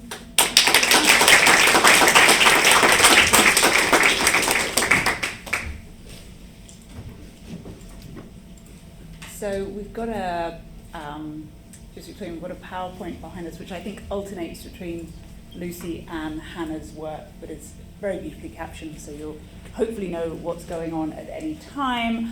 I think as we go, we might tap into various works that you're seeing here, so we might figure out from a tech point of view how that's going to work, how we can stop them in their tracks.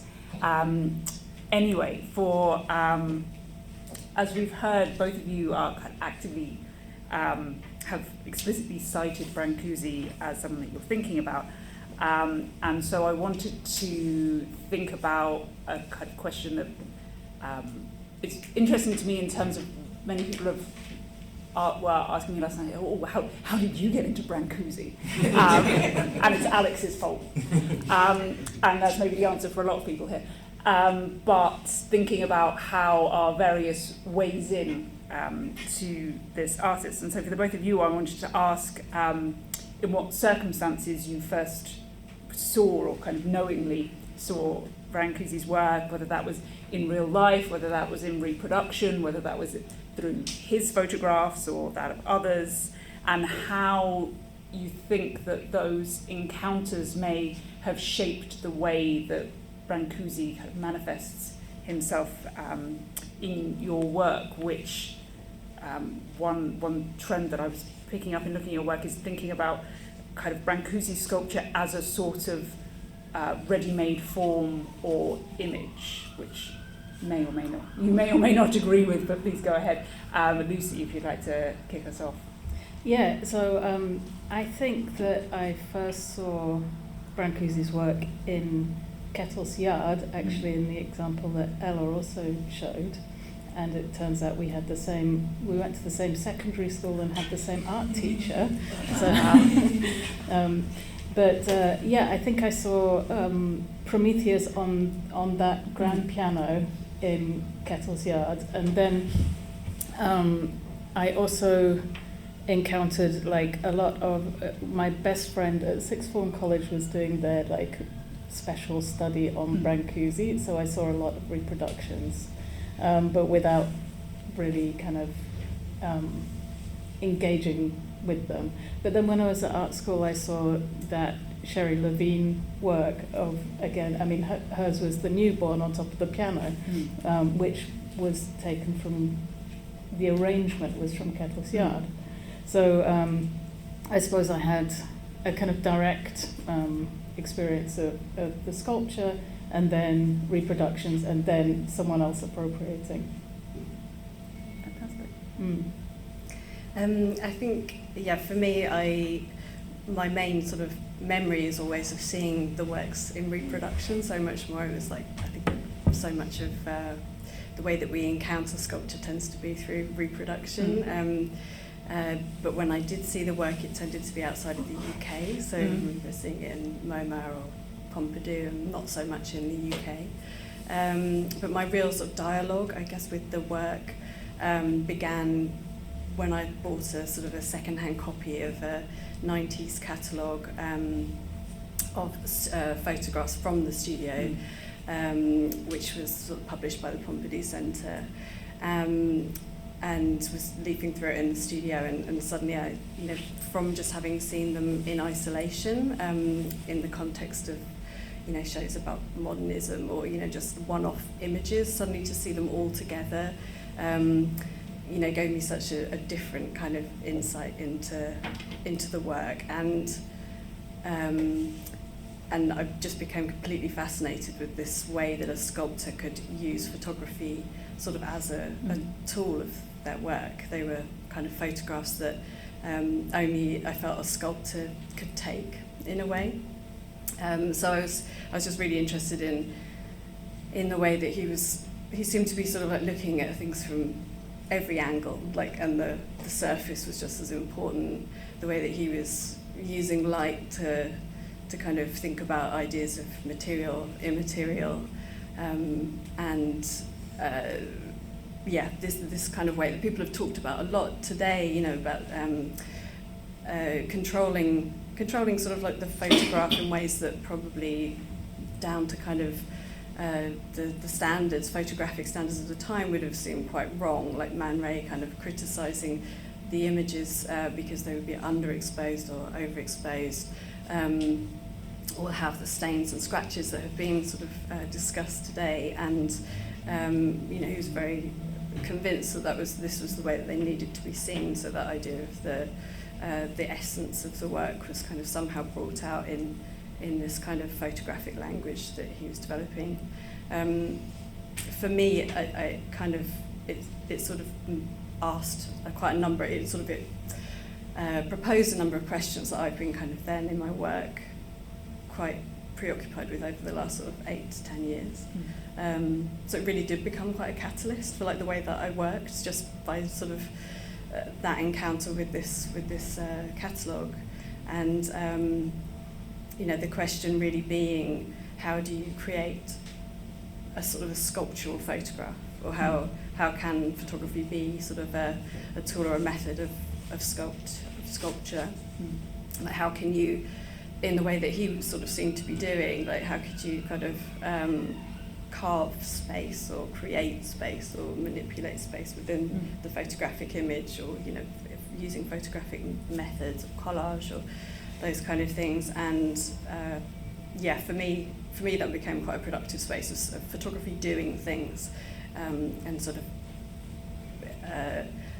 and also the idea of like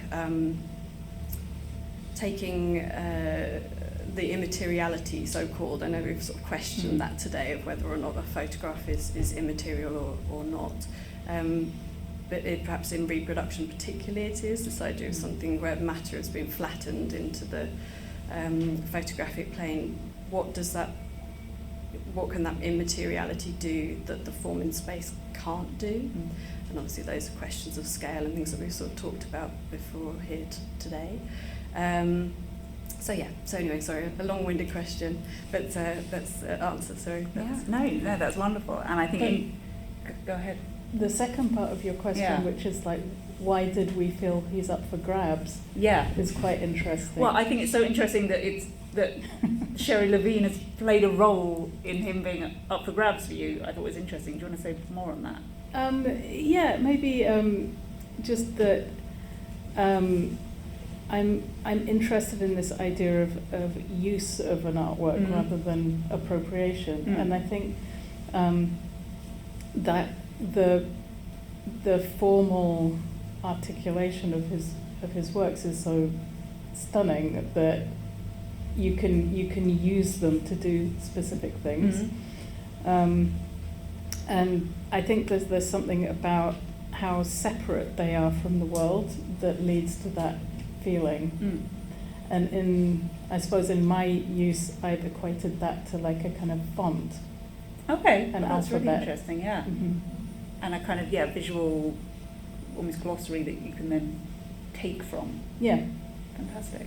And I was thinking also the thinking about some of the ideas we've touched on today about the utility, and we kind of came back to the propeller at the end, and the kind of possibility of Brancusi's utility in a kind of completely different sense of being something that is then stimulating in kind of however you might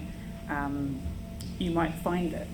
Kind of moving on from that, Lucy, we've got some examples behind that people can see of where you're kind of, you've got this font, and you're using these forms repeatedly. And that kind of, obviously with Brancusi we have this ongoing question of seriality, and whether you feel there's something, whether that's something that kind of Brancusi sense of seriality is something you're thinking about when you're multiplying his forms, when you're repeatedly using the font, or whether that's you're coming at it from another angle. No, I think I'm definitely using a kind of amplification of what he has done. I mean, he made 26 versions of Bird in Space, and I used them to be an alphabet, so I made 26 identical ones. And I suppose in his work, there's an abstraction, but there's also a materiality, like the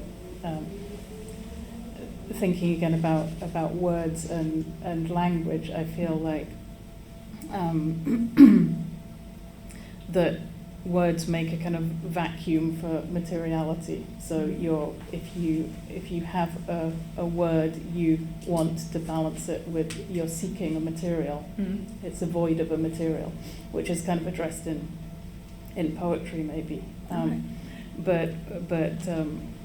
So I'm the first time I used Brancusi's work was bird in space. And I wanted to make it from a material that was a very often traded material. So I was interested in that kind of abstraction, that something might be reduced to a number or a word, but also a material emphasis, if you see what I mean. So the scenario that I made was a siege.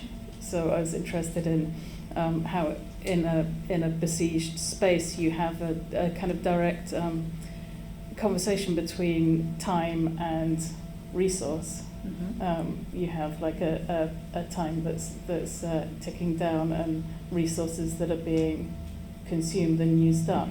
And you also have this kind of possibility of kind of an extreme repurposing of things, so that tables might become like barricades or fuel for burning, or that you might try to eat things that you might not otherwise eat, you know. So I was interested in kind of addressing this thing that's always in sculpture, which is its relationship to time, but in a kind of pressured situation.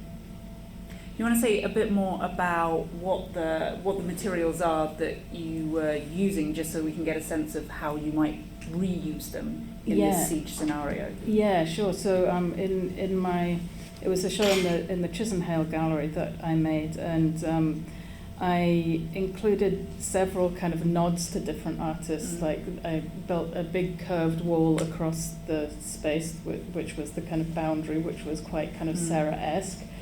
I also used this a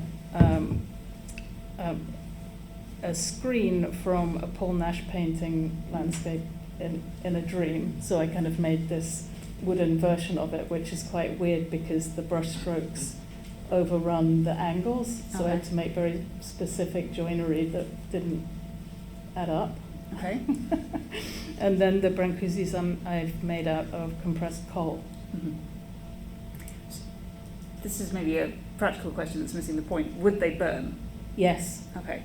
Yeah, actually, in order to set them, this is a bit of a geek answer, but in order to get them to set, they're set with resin, and the normal catalyst for a resin is alkali, and the coal dust is acid. Okay. And it's an exothermic reaction, so it makes heat. Okay. So it was just like a bit of a nightmare, to be honest. But we got there in the end. Great. And Hannah, if you could say a bit more about your process as well, so we understand the kind of materials behind the works that we're seeing. And again, this kind of seriality, there seems to be a kind of iterative way that your practice is working across 2 and 3 dimensions, and an interest in both positive and negative space. If you could say some more on that, please. Yeah, sure. I guess that thinking of the word or the term up for grabs, or what was up for grabs in the Brancusi images for me was this sort of way of dealing with the negative space in the image, that I could see in these sort of groups that he was in his studio, that he was kind of very interested, obviously, in how they related to each other, and this sort of space in between them became very activated. And I sort of felt like, in a way, as well, like that became what was up for grabs with me, this kind of this idea of this sort of like agency of the sort of like the negative within the photographs that isn't necessarily completely palpable and present in the flesh. When we see objects together, we're not so aware of those relationships. As soon as we see them in a photograph, they become material in a way. And particularly in Brancusi's studio, where I think he was, there was a lot of dust, and all these kind of like the light that would come in from the skylights and things would kind of, suddenly suspend that material in space, and it became something that could be used. So I started to sort of look for these sort of negative spaces in found images that I could use. And I began just with very everyday images and sort of things from magazines, and I was kind of interested in how it related to, things that relate together, and I was thinking about how we move through space, and so the idea of like spaces around and between bodies seemed to make sense to me, so fashion magazines was like one place where I kind of started. And at the time I was also really interested in ideas of femage, which was like a term that was coined by like Miriam Shapiro and Melissa Mayer in the 1970s as a sort of a feminist term, which was interested in like how women made work that was sort of from things that were thrown away, like or domestic, or things that were kind of had a lesser value, things that could be sort of found in the home and that could be made fairly covertly, things that wouldn't be missed, and certainly things that were very anti-monumental. So I was quite interested in sort of working with that kind of material, throwaway material, because I was thinking about these kind of negative spaces that had a very, just that idea of it being so-called negative, being sort of like valueless in a way. So I began by using these found images cut out, and they tended to be these areas around, as I say, around bodies. So it could be sort of these sort of forms which are like sort of blade-like forms, or columns that are formed between the legs, or it could be sort of the, these sort of pyramids and cone shapes that would be in the crook of an arm, but it could also be from a shadow that's like cast off of the figure, where you get these, sort of maybe more of a snaking serpentine line, and I was always just following that really, the shapes that were given to me. So it became a way also of getting out of your own sort of shape consciousness, so that you realise there's another kind of form of shape language that similarly has sort of turned for me into a kind of a glossary of forms of like an alphabet that I can use. So I think of it in terms of language now, and obviously the more I amassed, the more that language sort of took shape in sort of typologies in a way. But what I did with those forms, like once you start to cut them out, these sort of forms that you've noticed, they take on a completely different sense of agency. So and feeling of texture and feeling of weight. So an image which was just this sort of empty space suddenly can become quite full. It can seem like a rock or a boulder, or its scale is suddenly like completely ambiguous. And when you put them together with other sort of similar forms, or forms from similar sources, they take on a different kind of agency. They do things to each other. They force each other to kind of recede or advance, or they affect one another. So then it made sense to me the idea that the fragment actually has so much more agency than the whole ever did. And I put these in arrangements, so they tend to sort of appear as like still lives in a way. And the other kind of images that I was sort of appropriating in the early, like these are sort of later works, but in the earlier sort of found image works, I was using sort of auction catalogue kind of like photography as a sort of a base for them to sort of like live in, and that was in a way I had a lot of these. For some reason I was kind of a bit obsessed with getting them every time I saw one for £1 in a second-hand bookshop. I would buy them. But there's a sort of a very particular form of photography there. It's not necessarily very sharp or sleek or professional, but I was interested in these kind of auction catalogue spaces as a kind of a blank space, but also a space of value exchange. So where something, and they tended to be quite small objects, so it'd be like ceramics or jewellery and things like that, that I would cut out. But these objects that had been loved and touched, and maybe had familial connections, or had histories and biographies, were sort of being churned through, because when you have a catalogue, you realise that you sort of get that sense. It's like a timeline of just things being moved in and then out, and almost like an alchemic kind of exchange, that these objects are sort of transformed into gold through the process,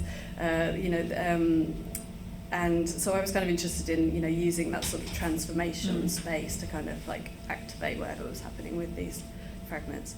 So So yeah, that's kind of it. But then as I was making this work and I was collecting all of these fragments and, you know, into sort of what was a growing archive of them, I realised, that these typologies were emerging, that actually there's so many I was becoming very familiar with these forms. They were never the same, but regardless of the image that was kind of on them, the colour or the texture or the type of shadow and light, it was there was a shape. This shape language that I was talking about was actually quite limited. There were only like a certain number of sort of types of shape or form, that you were you would still always find new ones, but you could start to group them, and that's when I sort of became more interested in removing entirely that sort of found nature of removing that found nature of my work, taking out the kind of specific biography of the image that I was using, and sort of to speak the language a bit more. So I started to sort of re-photograph. So everything really that's here today, the collage, is from sort of later works where I would re-photograph using the fragments, so they become photographed in my studio, with backdrops, and the shadows created by the found fragment become new images. So there's a sort of a process of casting in a way that's kind of like happening in photography there with that series. Oh, that's really interesting because photography is a kind of casting process. Yeah, because it sort of starts like that in a way. You've got the negative and the positive, sort of it's like how far can you push that? Can you still continue to kind of sort of, bringing it into space a bit more, like how can you start to sort of, can you endlessly sort of recast the image, and what happens in the same way that if you endlessly reproduce an image or you endlessly make an object out of the same plaster cast, it erodes over time. Like, and with sort of projecting shapes, obviously they become slightly distorted each time you get something different. It's not what you expect. I think we've seen a bit, kind of touched on materials a bit, but kind of thinking about what like this, Lucy, and the kind of we've been talking a lot today about the kind of polished surfaces of Brancusi and how much your material choices, I mean obviously with the coal dust, that feels like a very kind of active act of making something that looks very different to a bronze or brass bird in space, but then how much with the different materials you're using with different works you're thinking about that's kind of that materiality and polish effect. I guess in that first installation I was only thinking about it in terms of a material that would be traded, so like switching out the abstraction of the bird to the abstraction of the market. But then later in the work that I made with the newborn, I was working on it was an installation in K21 in Düsseldorf, and I was working on the Narrenschiff, the Ship of Fools, and I made this big woodcut straight into the floor, and then pulled a big print, and it was huge, from the cut floor, and I had my Brancusi newborn as the kind of ballast of the boat. So I kind of imagined this whole scenario that was a lot to do with kind of subjectivity, because I was thinking about the falls in the ship as being these kind of extreme embodiments of subjectivity. And my ballast is it's a material with agency, right? Ballast. And I was kind of thinking about babies also being like material with agency. That's not too brutal. But what I ended up being really interested in is how when you amass them, you get this sensation of sound, because of course they're a crying baby, so you got this real kind of feeling of like a scream, like a collective cry. But yeah, like that. For that, I didn't look at the surface of them. Like I wanted them to be as rudimentary as possible because they were ballast. And then I went on after the exhibition closed in K21. I dug up the floor and I rearranged it and made more prints as it moved to different venues. So it was like this kind of, it became a narrative and a voyage, and it went further into irrationality because the wood block of the Ship of Fools got more and more scrambled. And the ballast, the newborns, I melted down and I cast them into extrusions from a gallery's floor pattern. Okay. So they have fancy tiles, and I made extrusions from the fancy tiles. So they were kind of opportunistic, the ballast. They took on these different forms. And then the final images that I've included, they've got the newborn, it's about this big, and that is in bronze, and I tried to polish them, but I was not patient enough. But they're a kind of a little summary. It's called Liquidity in the Mind of the Fool. So it's kind of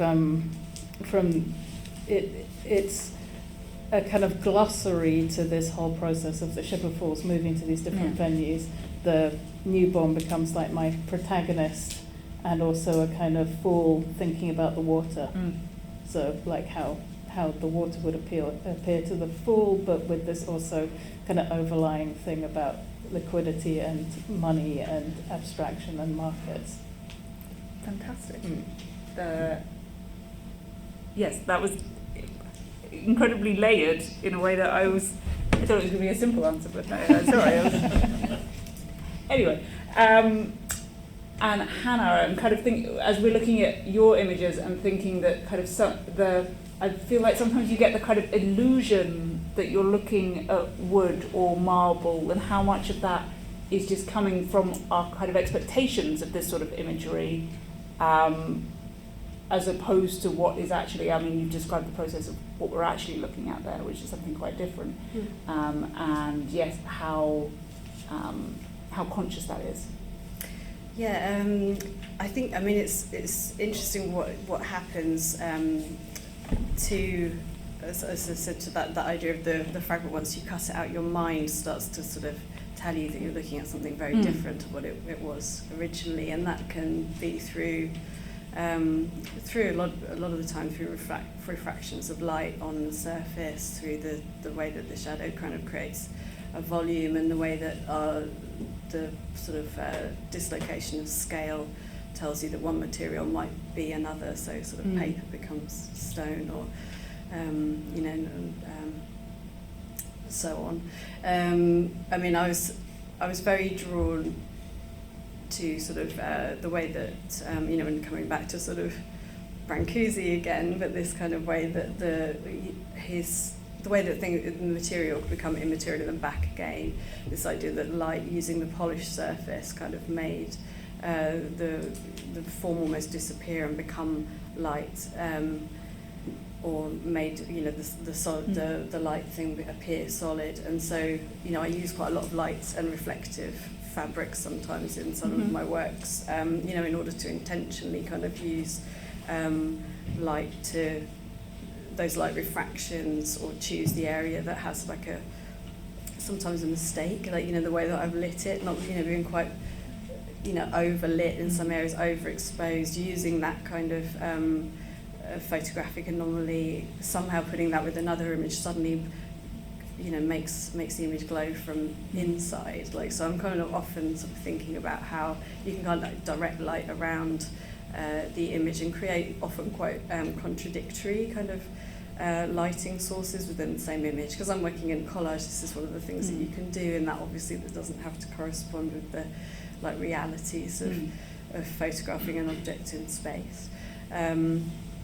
And by sort of doing that and kind of having these sort of shadows falling in ways that don't really seem to make sense, is obviously telling you something about a photograph that's been, or a collage that's been created over time, that these things haven't existed in the same space, and yet they appear to be doing so now and are kind of having an active relationship together.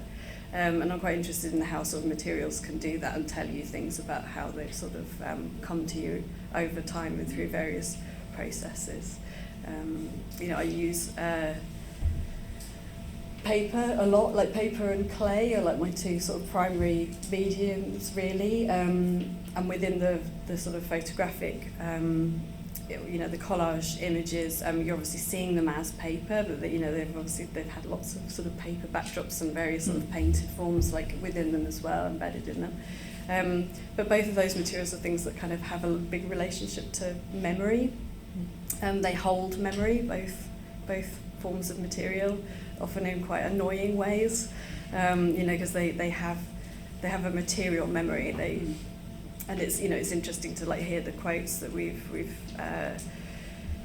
been listening to today with Brancusi talking about that idea of materials sort of like telling you things and like telling you have to follow the material to find the sort of truth of that material.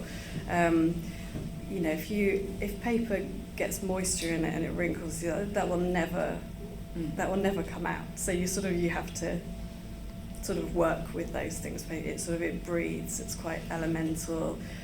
Clay, once you this sort of thing that's been sort of processed, over sort of millions of years, probably, sometimes, and has gone through all these kind of iterative states from solid to liquid to solid again, and has been pugged and processed and sieved and whatever into these forms. Once you sort of flatten it out, if you're working in slab work or whatever, and you put your finger, you hold it in the wrong way and you create sort of a ridge in it.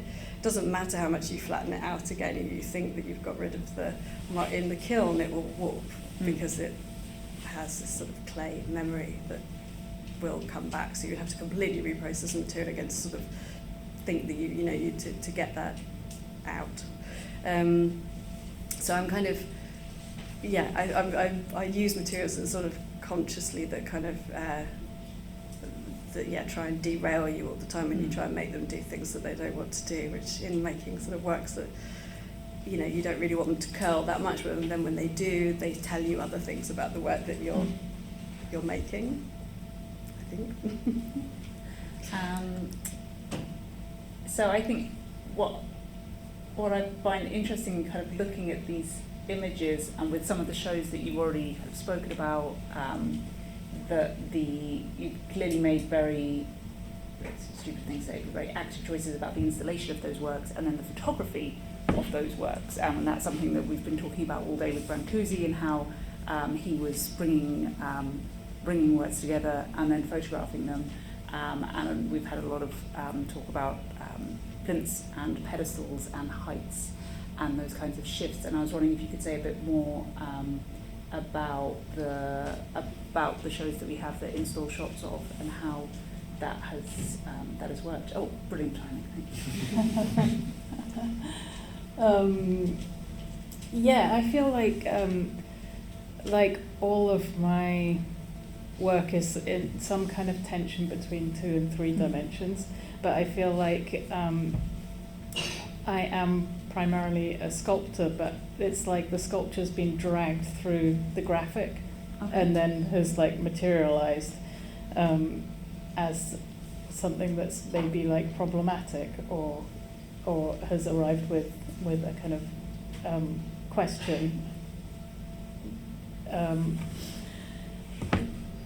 So then how does that relate to photography? Is quite an interesting one. I've just been re-photographing all of my works for a book, which is really impractical because it involves me going to where the works are. So photography to me is becoming more important in my practice. I think at this point, when I was making the Brancusi works, it wasn't that important, but maybe that's something that I've taken forward from Brancusi. And I think there's installation shots of the work that I made in. I reinstalled this work that I'd made for the siege in the Tate for when I was nominated for the Turner Prize, I made a show that was called Thames and Hudson, which was like a sculpture of a publishing house. That's what I wanted it to be. Okay. And so it also had some prints of a Henry Moore sculpture, really big and printed in like a kind of silver foil, so it flipped positive and negative like a daguerreotype would. Various other things in there as well, including like a whale skeleton that was like boarded off, so you only saw it in tiny strips, and a life-size drawing of a whale, which I'd drawn previously, but they were kind of like the Thames and Hudson double dolphin logo. Yeah. So it's like a kind of ridiculous amplification and playing around with this idea of like reference, photograph, 2 dimensions, 3 dimensions, but it still confronts you physically in the room. Yeah. Great. And I think with one of the images, which if we're lucky will come up soon, of Hannah's work, is the work that was installed in it. Was it a window or a doorway or something? So kind of thinking about the spatial possibilities again with how the kind of the sculptural and the graphic and how they're working together. Yeah, that was a project in France. It looks like a window. We always call it a window, but it's actually also a door. And it was a graphic that was applied to the glass, but had that sort of potential to kind of seem as though it was revealing a space behind. In that, I was really interested in that idea of the threshold, really, I guess, there. Having a work that related to this, sort of like this door window into a sort of another space, and that it was a sort of space that you could cross with it bodily was quite appealing. And I started to, it was in Arles, which has a very strong Roman history, and I started to look into sort of like, some of the history of the buildings around and these kind of interesting sort of like doorways, and then sort of found that in Roman mythology they have far more names and gods associated with doors and associated parts of doors than any other kind of. There's sort of pretty much a god protecting every part of the door, from the kind of the screws and the catches and and the frame and all kinds of things. So I was kind of interested in the fact there was also there was a goddess protecting the hinge of the door, and I kind of like this idea of sort of hinging between sort of like one space and another, this sort of like liminal kind of space of transformation. So I collaged into that space, but I was also just very interested in then like scale, because that's one thing that I haven't really discussed in my work, is that it tends to be really quite small. Some of my works, the scale is increased, but most of my collages tend to sort of still relate back to this original source that they came from. I do stick quite closely with that. I still continue to make works that are maybe only sort of 10 centimetres high, or less sometimes. Yeah, so this was like quite an increase of scale that took you into sort of like more human dimensions, so it sort of felt like more of a space that you could sort of step into. But it was lockdown in France when it actually happened, and so this idea that I had of like actually being able to encounter this image with your body at this sort of increased scale sort of went out the window, and actually was sort of seen much more by people online as than it was by anyone really in life. I didn't get to see it, but I think in terms of like the we were sort of talking about words like frontality, in relationship to the way that the work is presented. Both in the sculpture, I kind of really think about that, and I think I was really sad to hear that that the atelier we were talking about it at lunch, that it's not going to be there anymore at the Pompidou, because that's such an incredible space. And one of the things I really love about that space is this sort of sense that you get that you are the camera in a way, like with my relationship, thinking about having looked at those images so much. And obviously all of us only know really Brancusi's work in photographic form through his eyes and the way that he presented it as the studio. And sort of to only be able to not be able to get all the way around it was sort of seemed to me quite important. So I hope that that's sort of retained somehow in the new presentation, because there's this sort of sense that you could still have this sort of like very specific kind of relationship to sort of like the front or a certain aspect of the of the sculptures. And I'm really interested generally in like what you can't see about this problem, this desire to see round things. And obviously photographs are actually quite disappointing if you get around to the back of them quite a lot of the time. But the within that you can't sort of obviously you can't see multiple planes at once, and as you sort of move around a sculpture, you'll sort of we'll sort of talk about the way you sort of forget you can't see everything at the same time. And also catalogues I've had of Moore's work in the past, where I've been so amazed by looking at these sort of iterative photographs taken around a sculpture that each time you feel like you're looking at a completely different work, and what you can do. And I'm interested in these holes that are basically left. So the back of things, the things that you can't see, is essentially a hole. And in a photograph, the background areas that are sort of concealed in the photograph, generate these sort of holes. And so when I'm making sculpture, I tend to sort of present it in quite a frontal aspect. So I'll sort of create wall plinths or viewing boxes that they sort of go into. And I do the sculptures themselves, which are often cast forms, are quite hollow, and I do sort of keep the backs open, and they're very much there to be seen, but you kind of I'll disrupt the way that you can kind of get to see them, and you have to sort of move around them in quite cranial necker. It's not very comfortable to see around the back of them, and then also the sort of metal stands that I create for a lot of these sort of fragmented sort of ceramic forms that I make, which are all kind of made from found supporting sort of packaging materials. So they in themselves are sort of thrown away part of a sort of a bought object that then is generally discarded. So I'm casting those. So in a sense they're sort of plinths themselves. They are sort of support systems, but as fragments they kind of take on again quite another quite specific sort of shape language that I'm kind of working with. And I'll show them on sort of metal stands or supports, which kind of take them into a sort of more of a museological kind of display, taking on those sort of tropes of suspending fragments, which kind of tells you about another form of whole.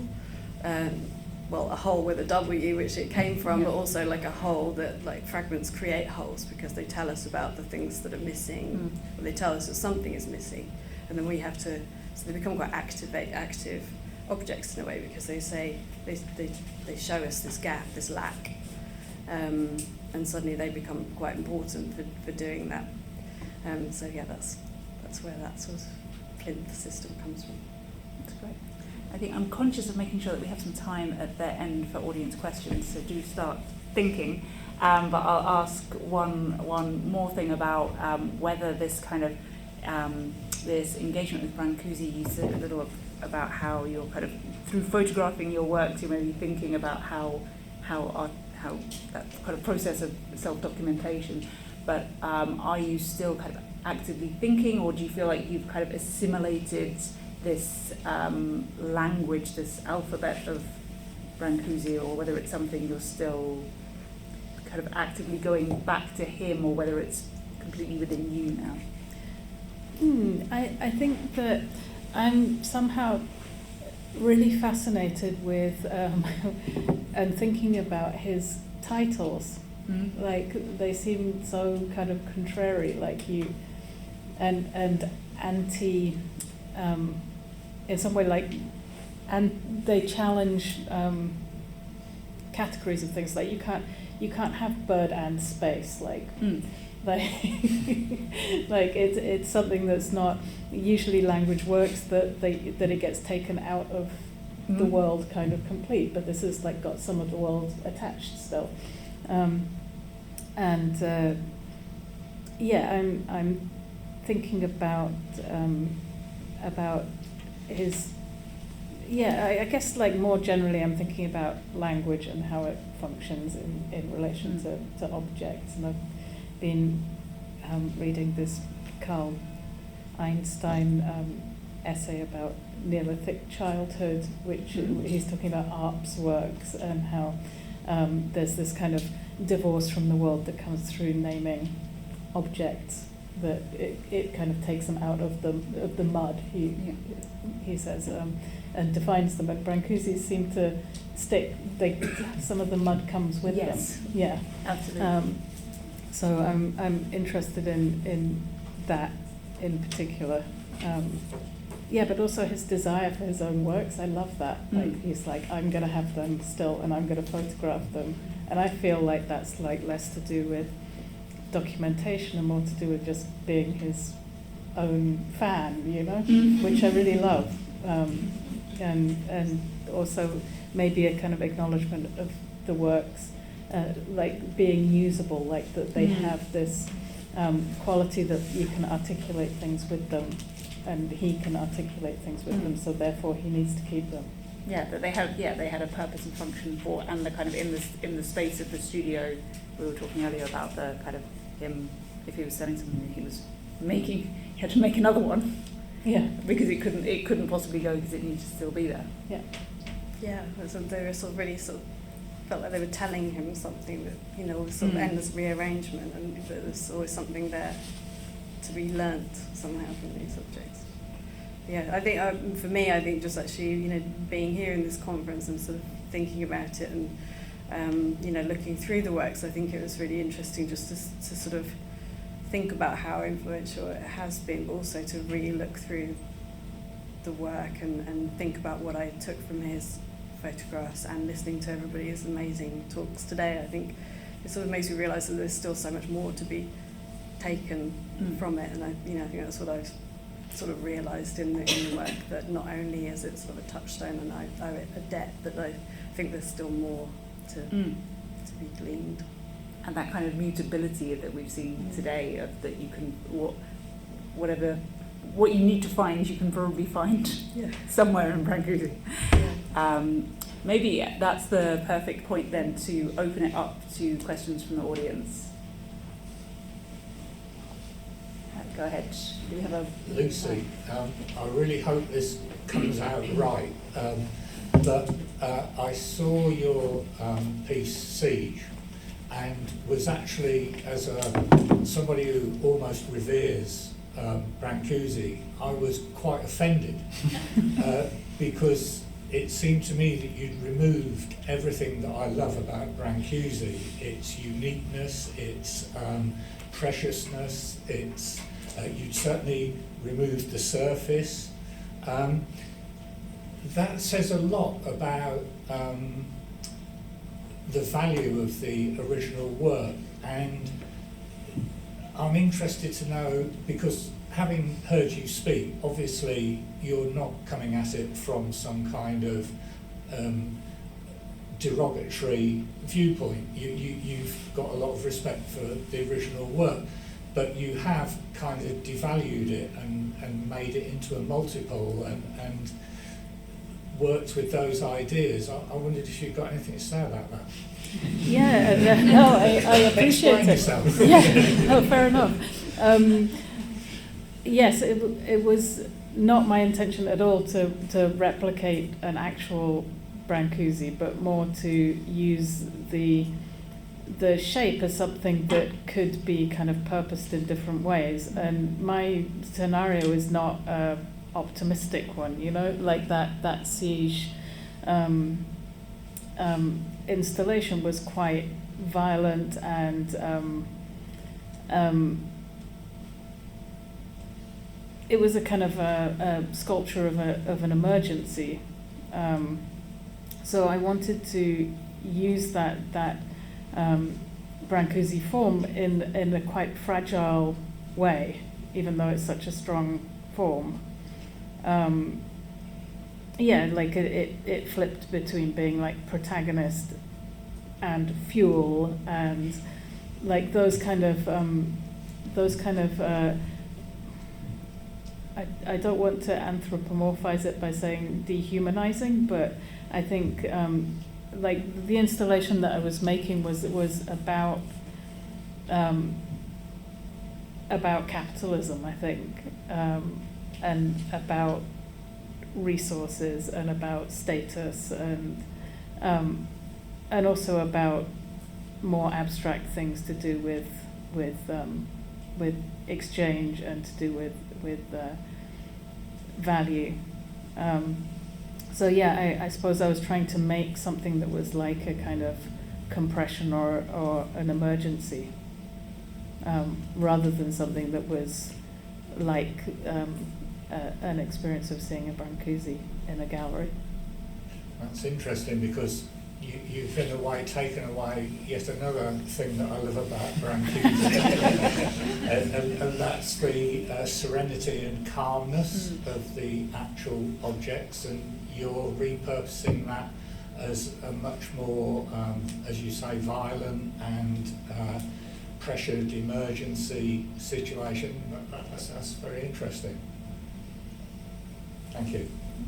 And yeah, and I think it's maybe interesting in terms of the kind of thinking about, someone was citing earlier about some report on Brancusi where it was Berlin Space was compared to a banana, and the kind of this maybe sort of protective feeling that some of us have about Brancusi, but because of various kind of points in his history where the kind of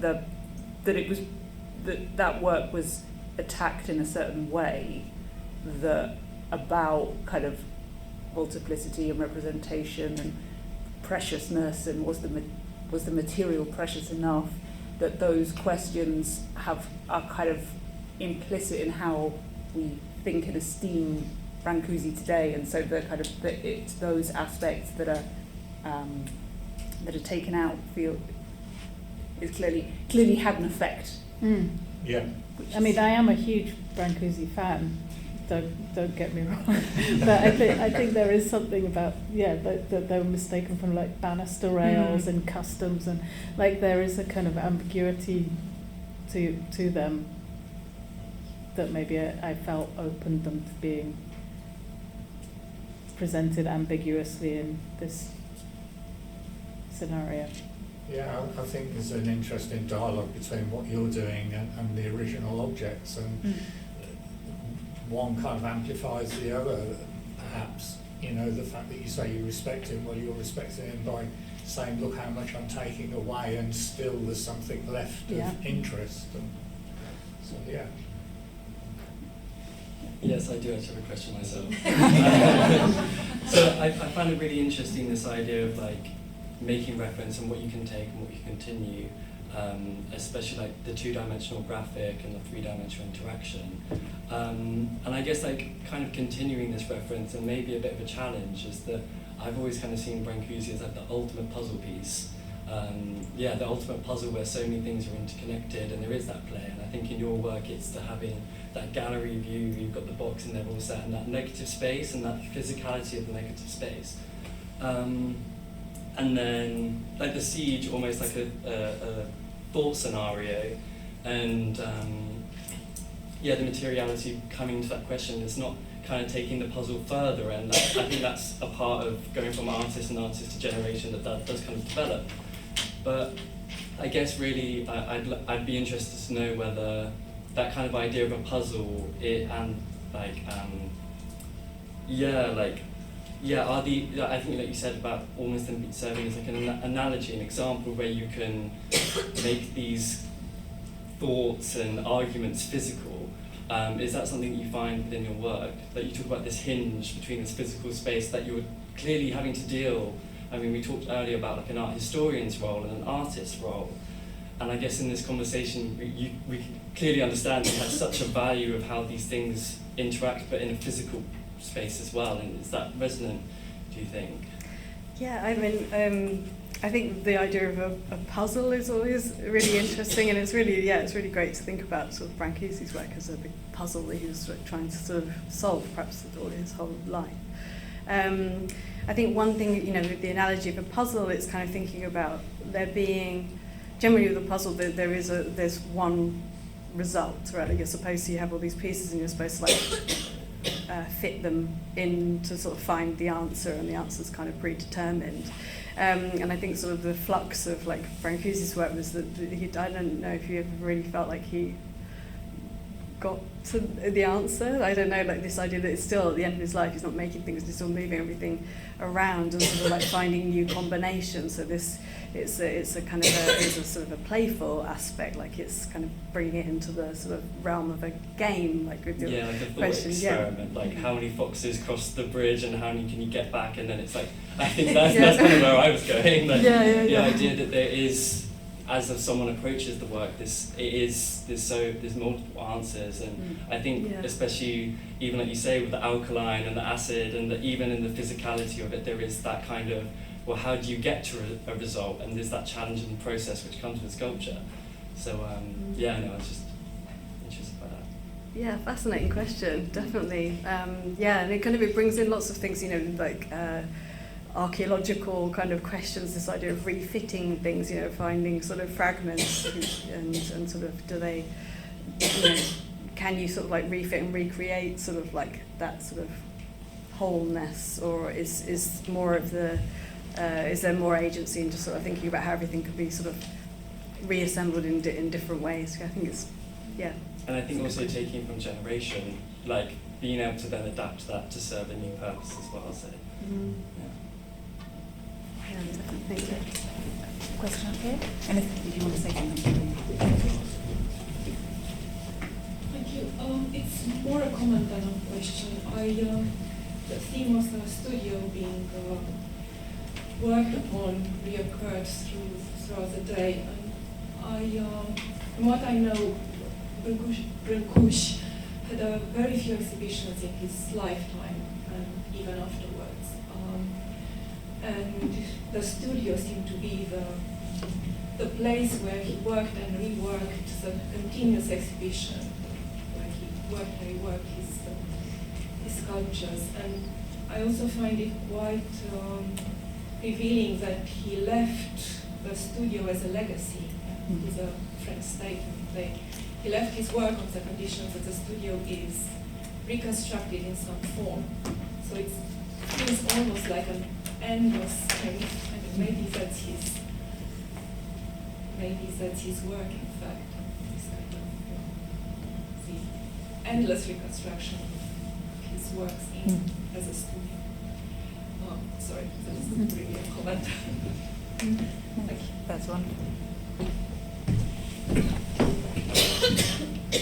Thanks both for your insight onto your own work, but I wondered if you might speak to one another's work, because it seems like there is a conversation between both of your works, because you're both talking with or through Brancusi to a greater or lesser degree. So I wondered what maybe similarities or divergences you observe in the other's work. Yeah, I mean, I think it's really interesting to consider like the space around objects, like the relationships between them is in that space, and the physical experience of them is in that space. And I guess I think the kind of physicality that you've made with those spaces is really amazing, because it to me is like it's an embodiment of kind of seeing an exhibition, if you see what I mean. Like it's the embodiment of the space that exists between objects, which is kind of like the space of interpreting objects, and so I think that is really interesting in your work. And maybe it also relates to this idea of the studio as being this kind of space of self-sufficiency. That's what I think. If you're an artist who's not showing, like your studio is your way of sustaining yourself. Yeah, completely. I think there's this idea of something self-sustaining and maybe generative. I think it's really interesting how within your work you've kind of created this idea of the sculptural form as a language as well. There's a sort of it's kind of something that really resonates. Obviously, we had some sort of shared words along there with like glossary and language as well as value. But it made me think, like listening to the way that you're using the sort of these sort of icons or motifs within the work or the form of the work, and then kind of reanimating it with new ideas and themes. It really made me think of the forms that you generated being like vessels, in a way that you'd kind of used the form to kind of, and you were filling it in these, so you sort of almost created a void within that original form that could be filled with this new material, which I found really fascinating. Thank you. Yeah, that's interesting. Yeah, I did a show called A Boat Used as a Vessel, so I got on it with that. Yeah, so interesting, as you say, that the kind of the language seems such affinities between them, and that's something that it's been coming through in the. Certainly, I've noticed a lot of affinity between the language used in a number of the papers today. So it seems to kind of tie that together nicely. On that note, I'm conscious that we are standing between you and a glass of wine. We have a last question. If there is no time, it's okay. You can ask it with a glass of wine. Okay. Go ahead. Question for Lucy. That connects also with the question that the survey before, and also with your answer, because unfortunately I did not experience the work that was shown on with the pictures, but I think that when you are entering this room, you feel a little bit like this, no? Because you see all those black elements, but also the other one, with all the heads on the ground and this red panel on the Those wall. are two different. Yeah, it's of course, yeah. it's different works, but I think that when you experience them, you feel a little bit okay. Yeah. But I was wondering, I don't know if it's a question. What you do with Brancusi's objects, it's more about something that you see in his work, a sort of unheimlich, I don't know how to translate in English, but because sometimes the works seem that show that probably there is something like a dark side in his work that you want to let emerge, or on the contrary, it's something that it's more about the question what we did or what we can do with what we received from those artists. No, it's about a sense of responsibility, no, toward those objects. I don't know if it's both or neither. Yeah, I think it's to do with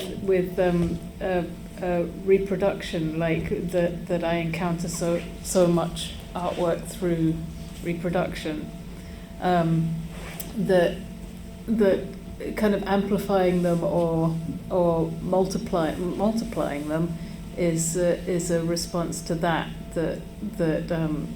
they're already multiplied when I encountered them. So I think it's like a sculptural response to printed matter, kind of, if that makes any sense. Because when you see all those black elements, no, one next to the other, it's also, I don't know, probably it's very subjective, but you feel also a sense of aggressiveness of these elements towards you, no? Yeah. And it's, Also all the heads, no? It's not a peaceful presence. No, you feel a little bit menaced by them when you enter the space. I think, no? Yeah, you do. Yeah, mind the step. Yeah. Also, when I saw this, no, the big box with all the, I don't know. Sometimes it's always a subjective comment, but they seem like weapons. Yeah. Yeah. I mean, especially in the siege, I think they. Yeah. But maybe also. Weapons that can be used, or so. So I was thinking to the question, like, well, yeah, there is probably something, because of course, as probably Jonathan, that is a scholar, knows more better than me. No, at certain point, Brancusi made this sculpture with steel. Yes. No. Yeah. It is the extreme side of the coldness of.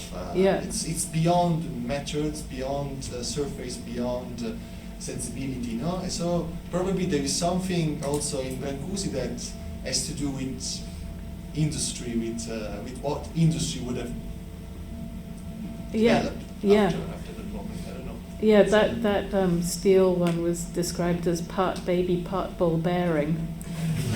By I think it was Helen Molesworth maybe, and I'm interested in that, like the way that they flip between being something that you have complete compassion for and something that you're utterly cold to. But yeah, I think those installations that I made were also like grappling with art history and to some extent like rejecting it. Sorry to say that in the courtauld, but being like, yeah, I can use these things for.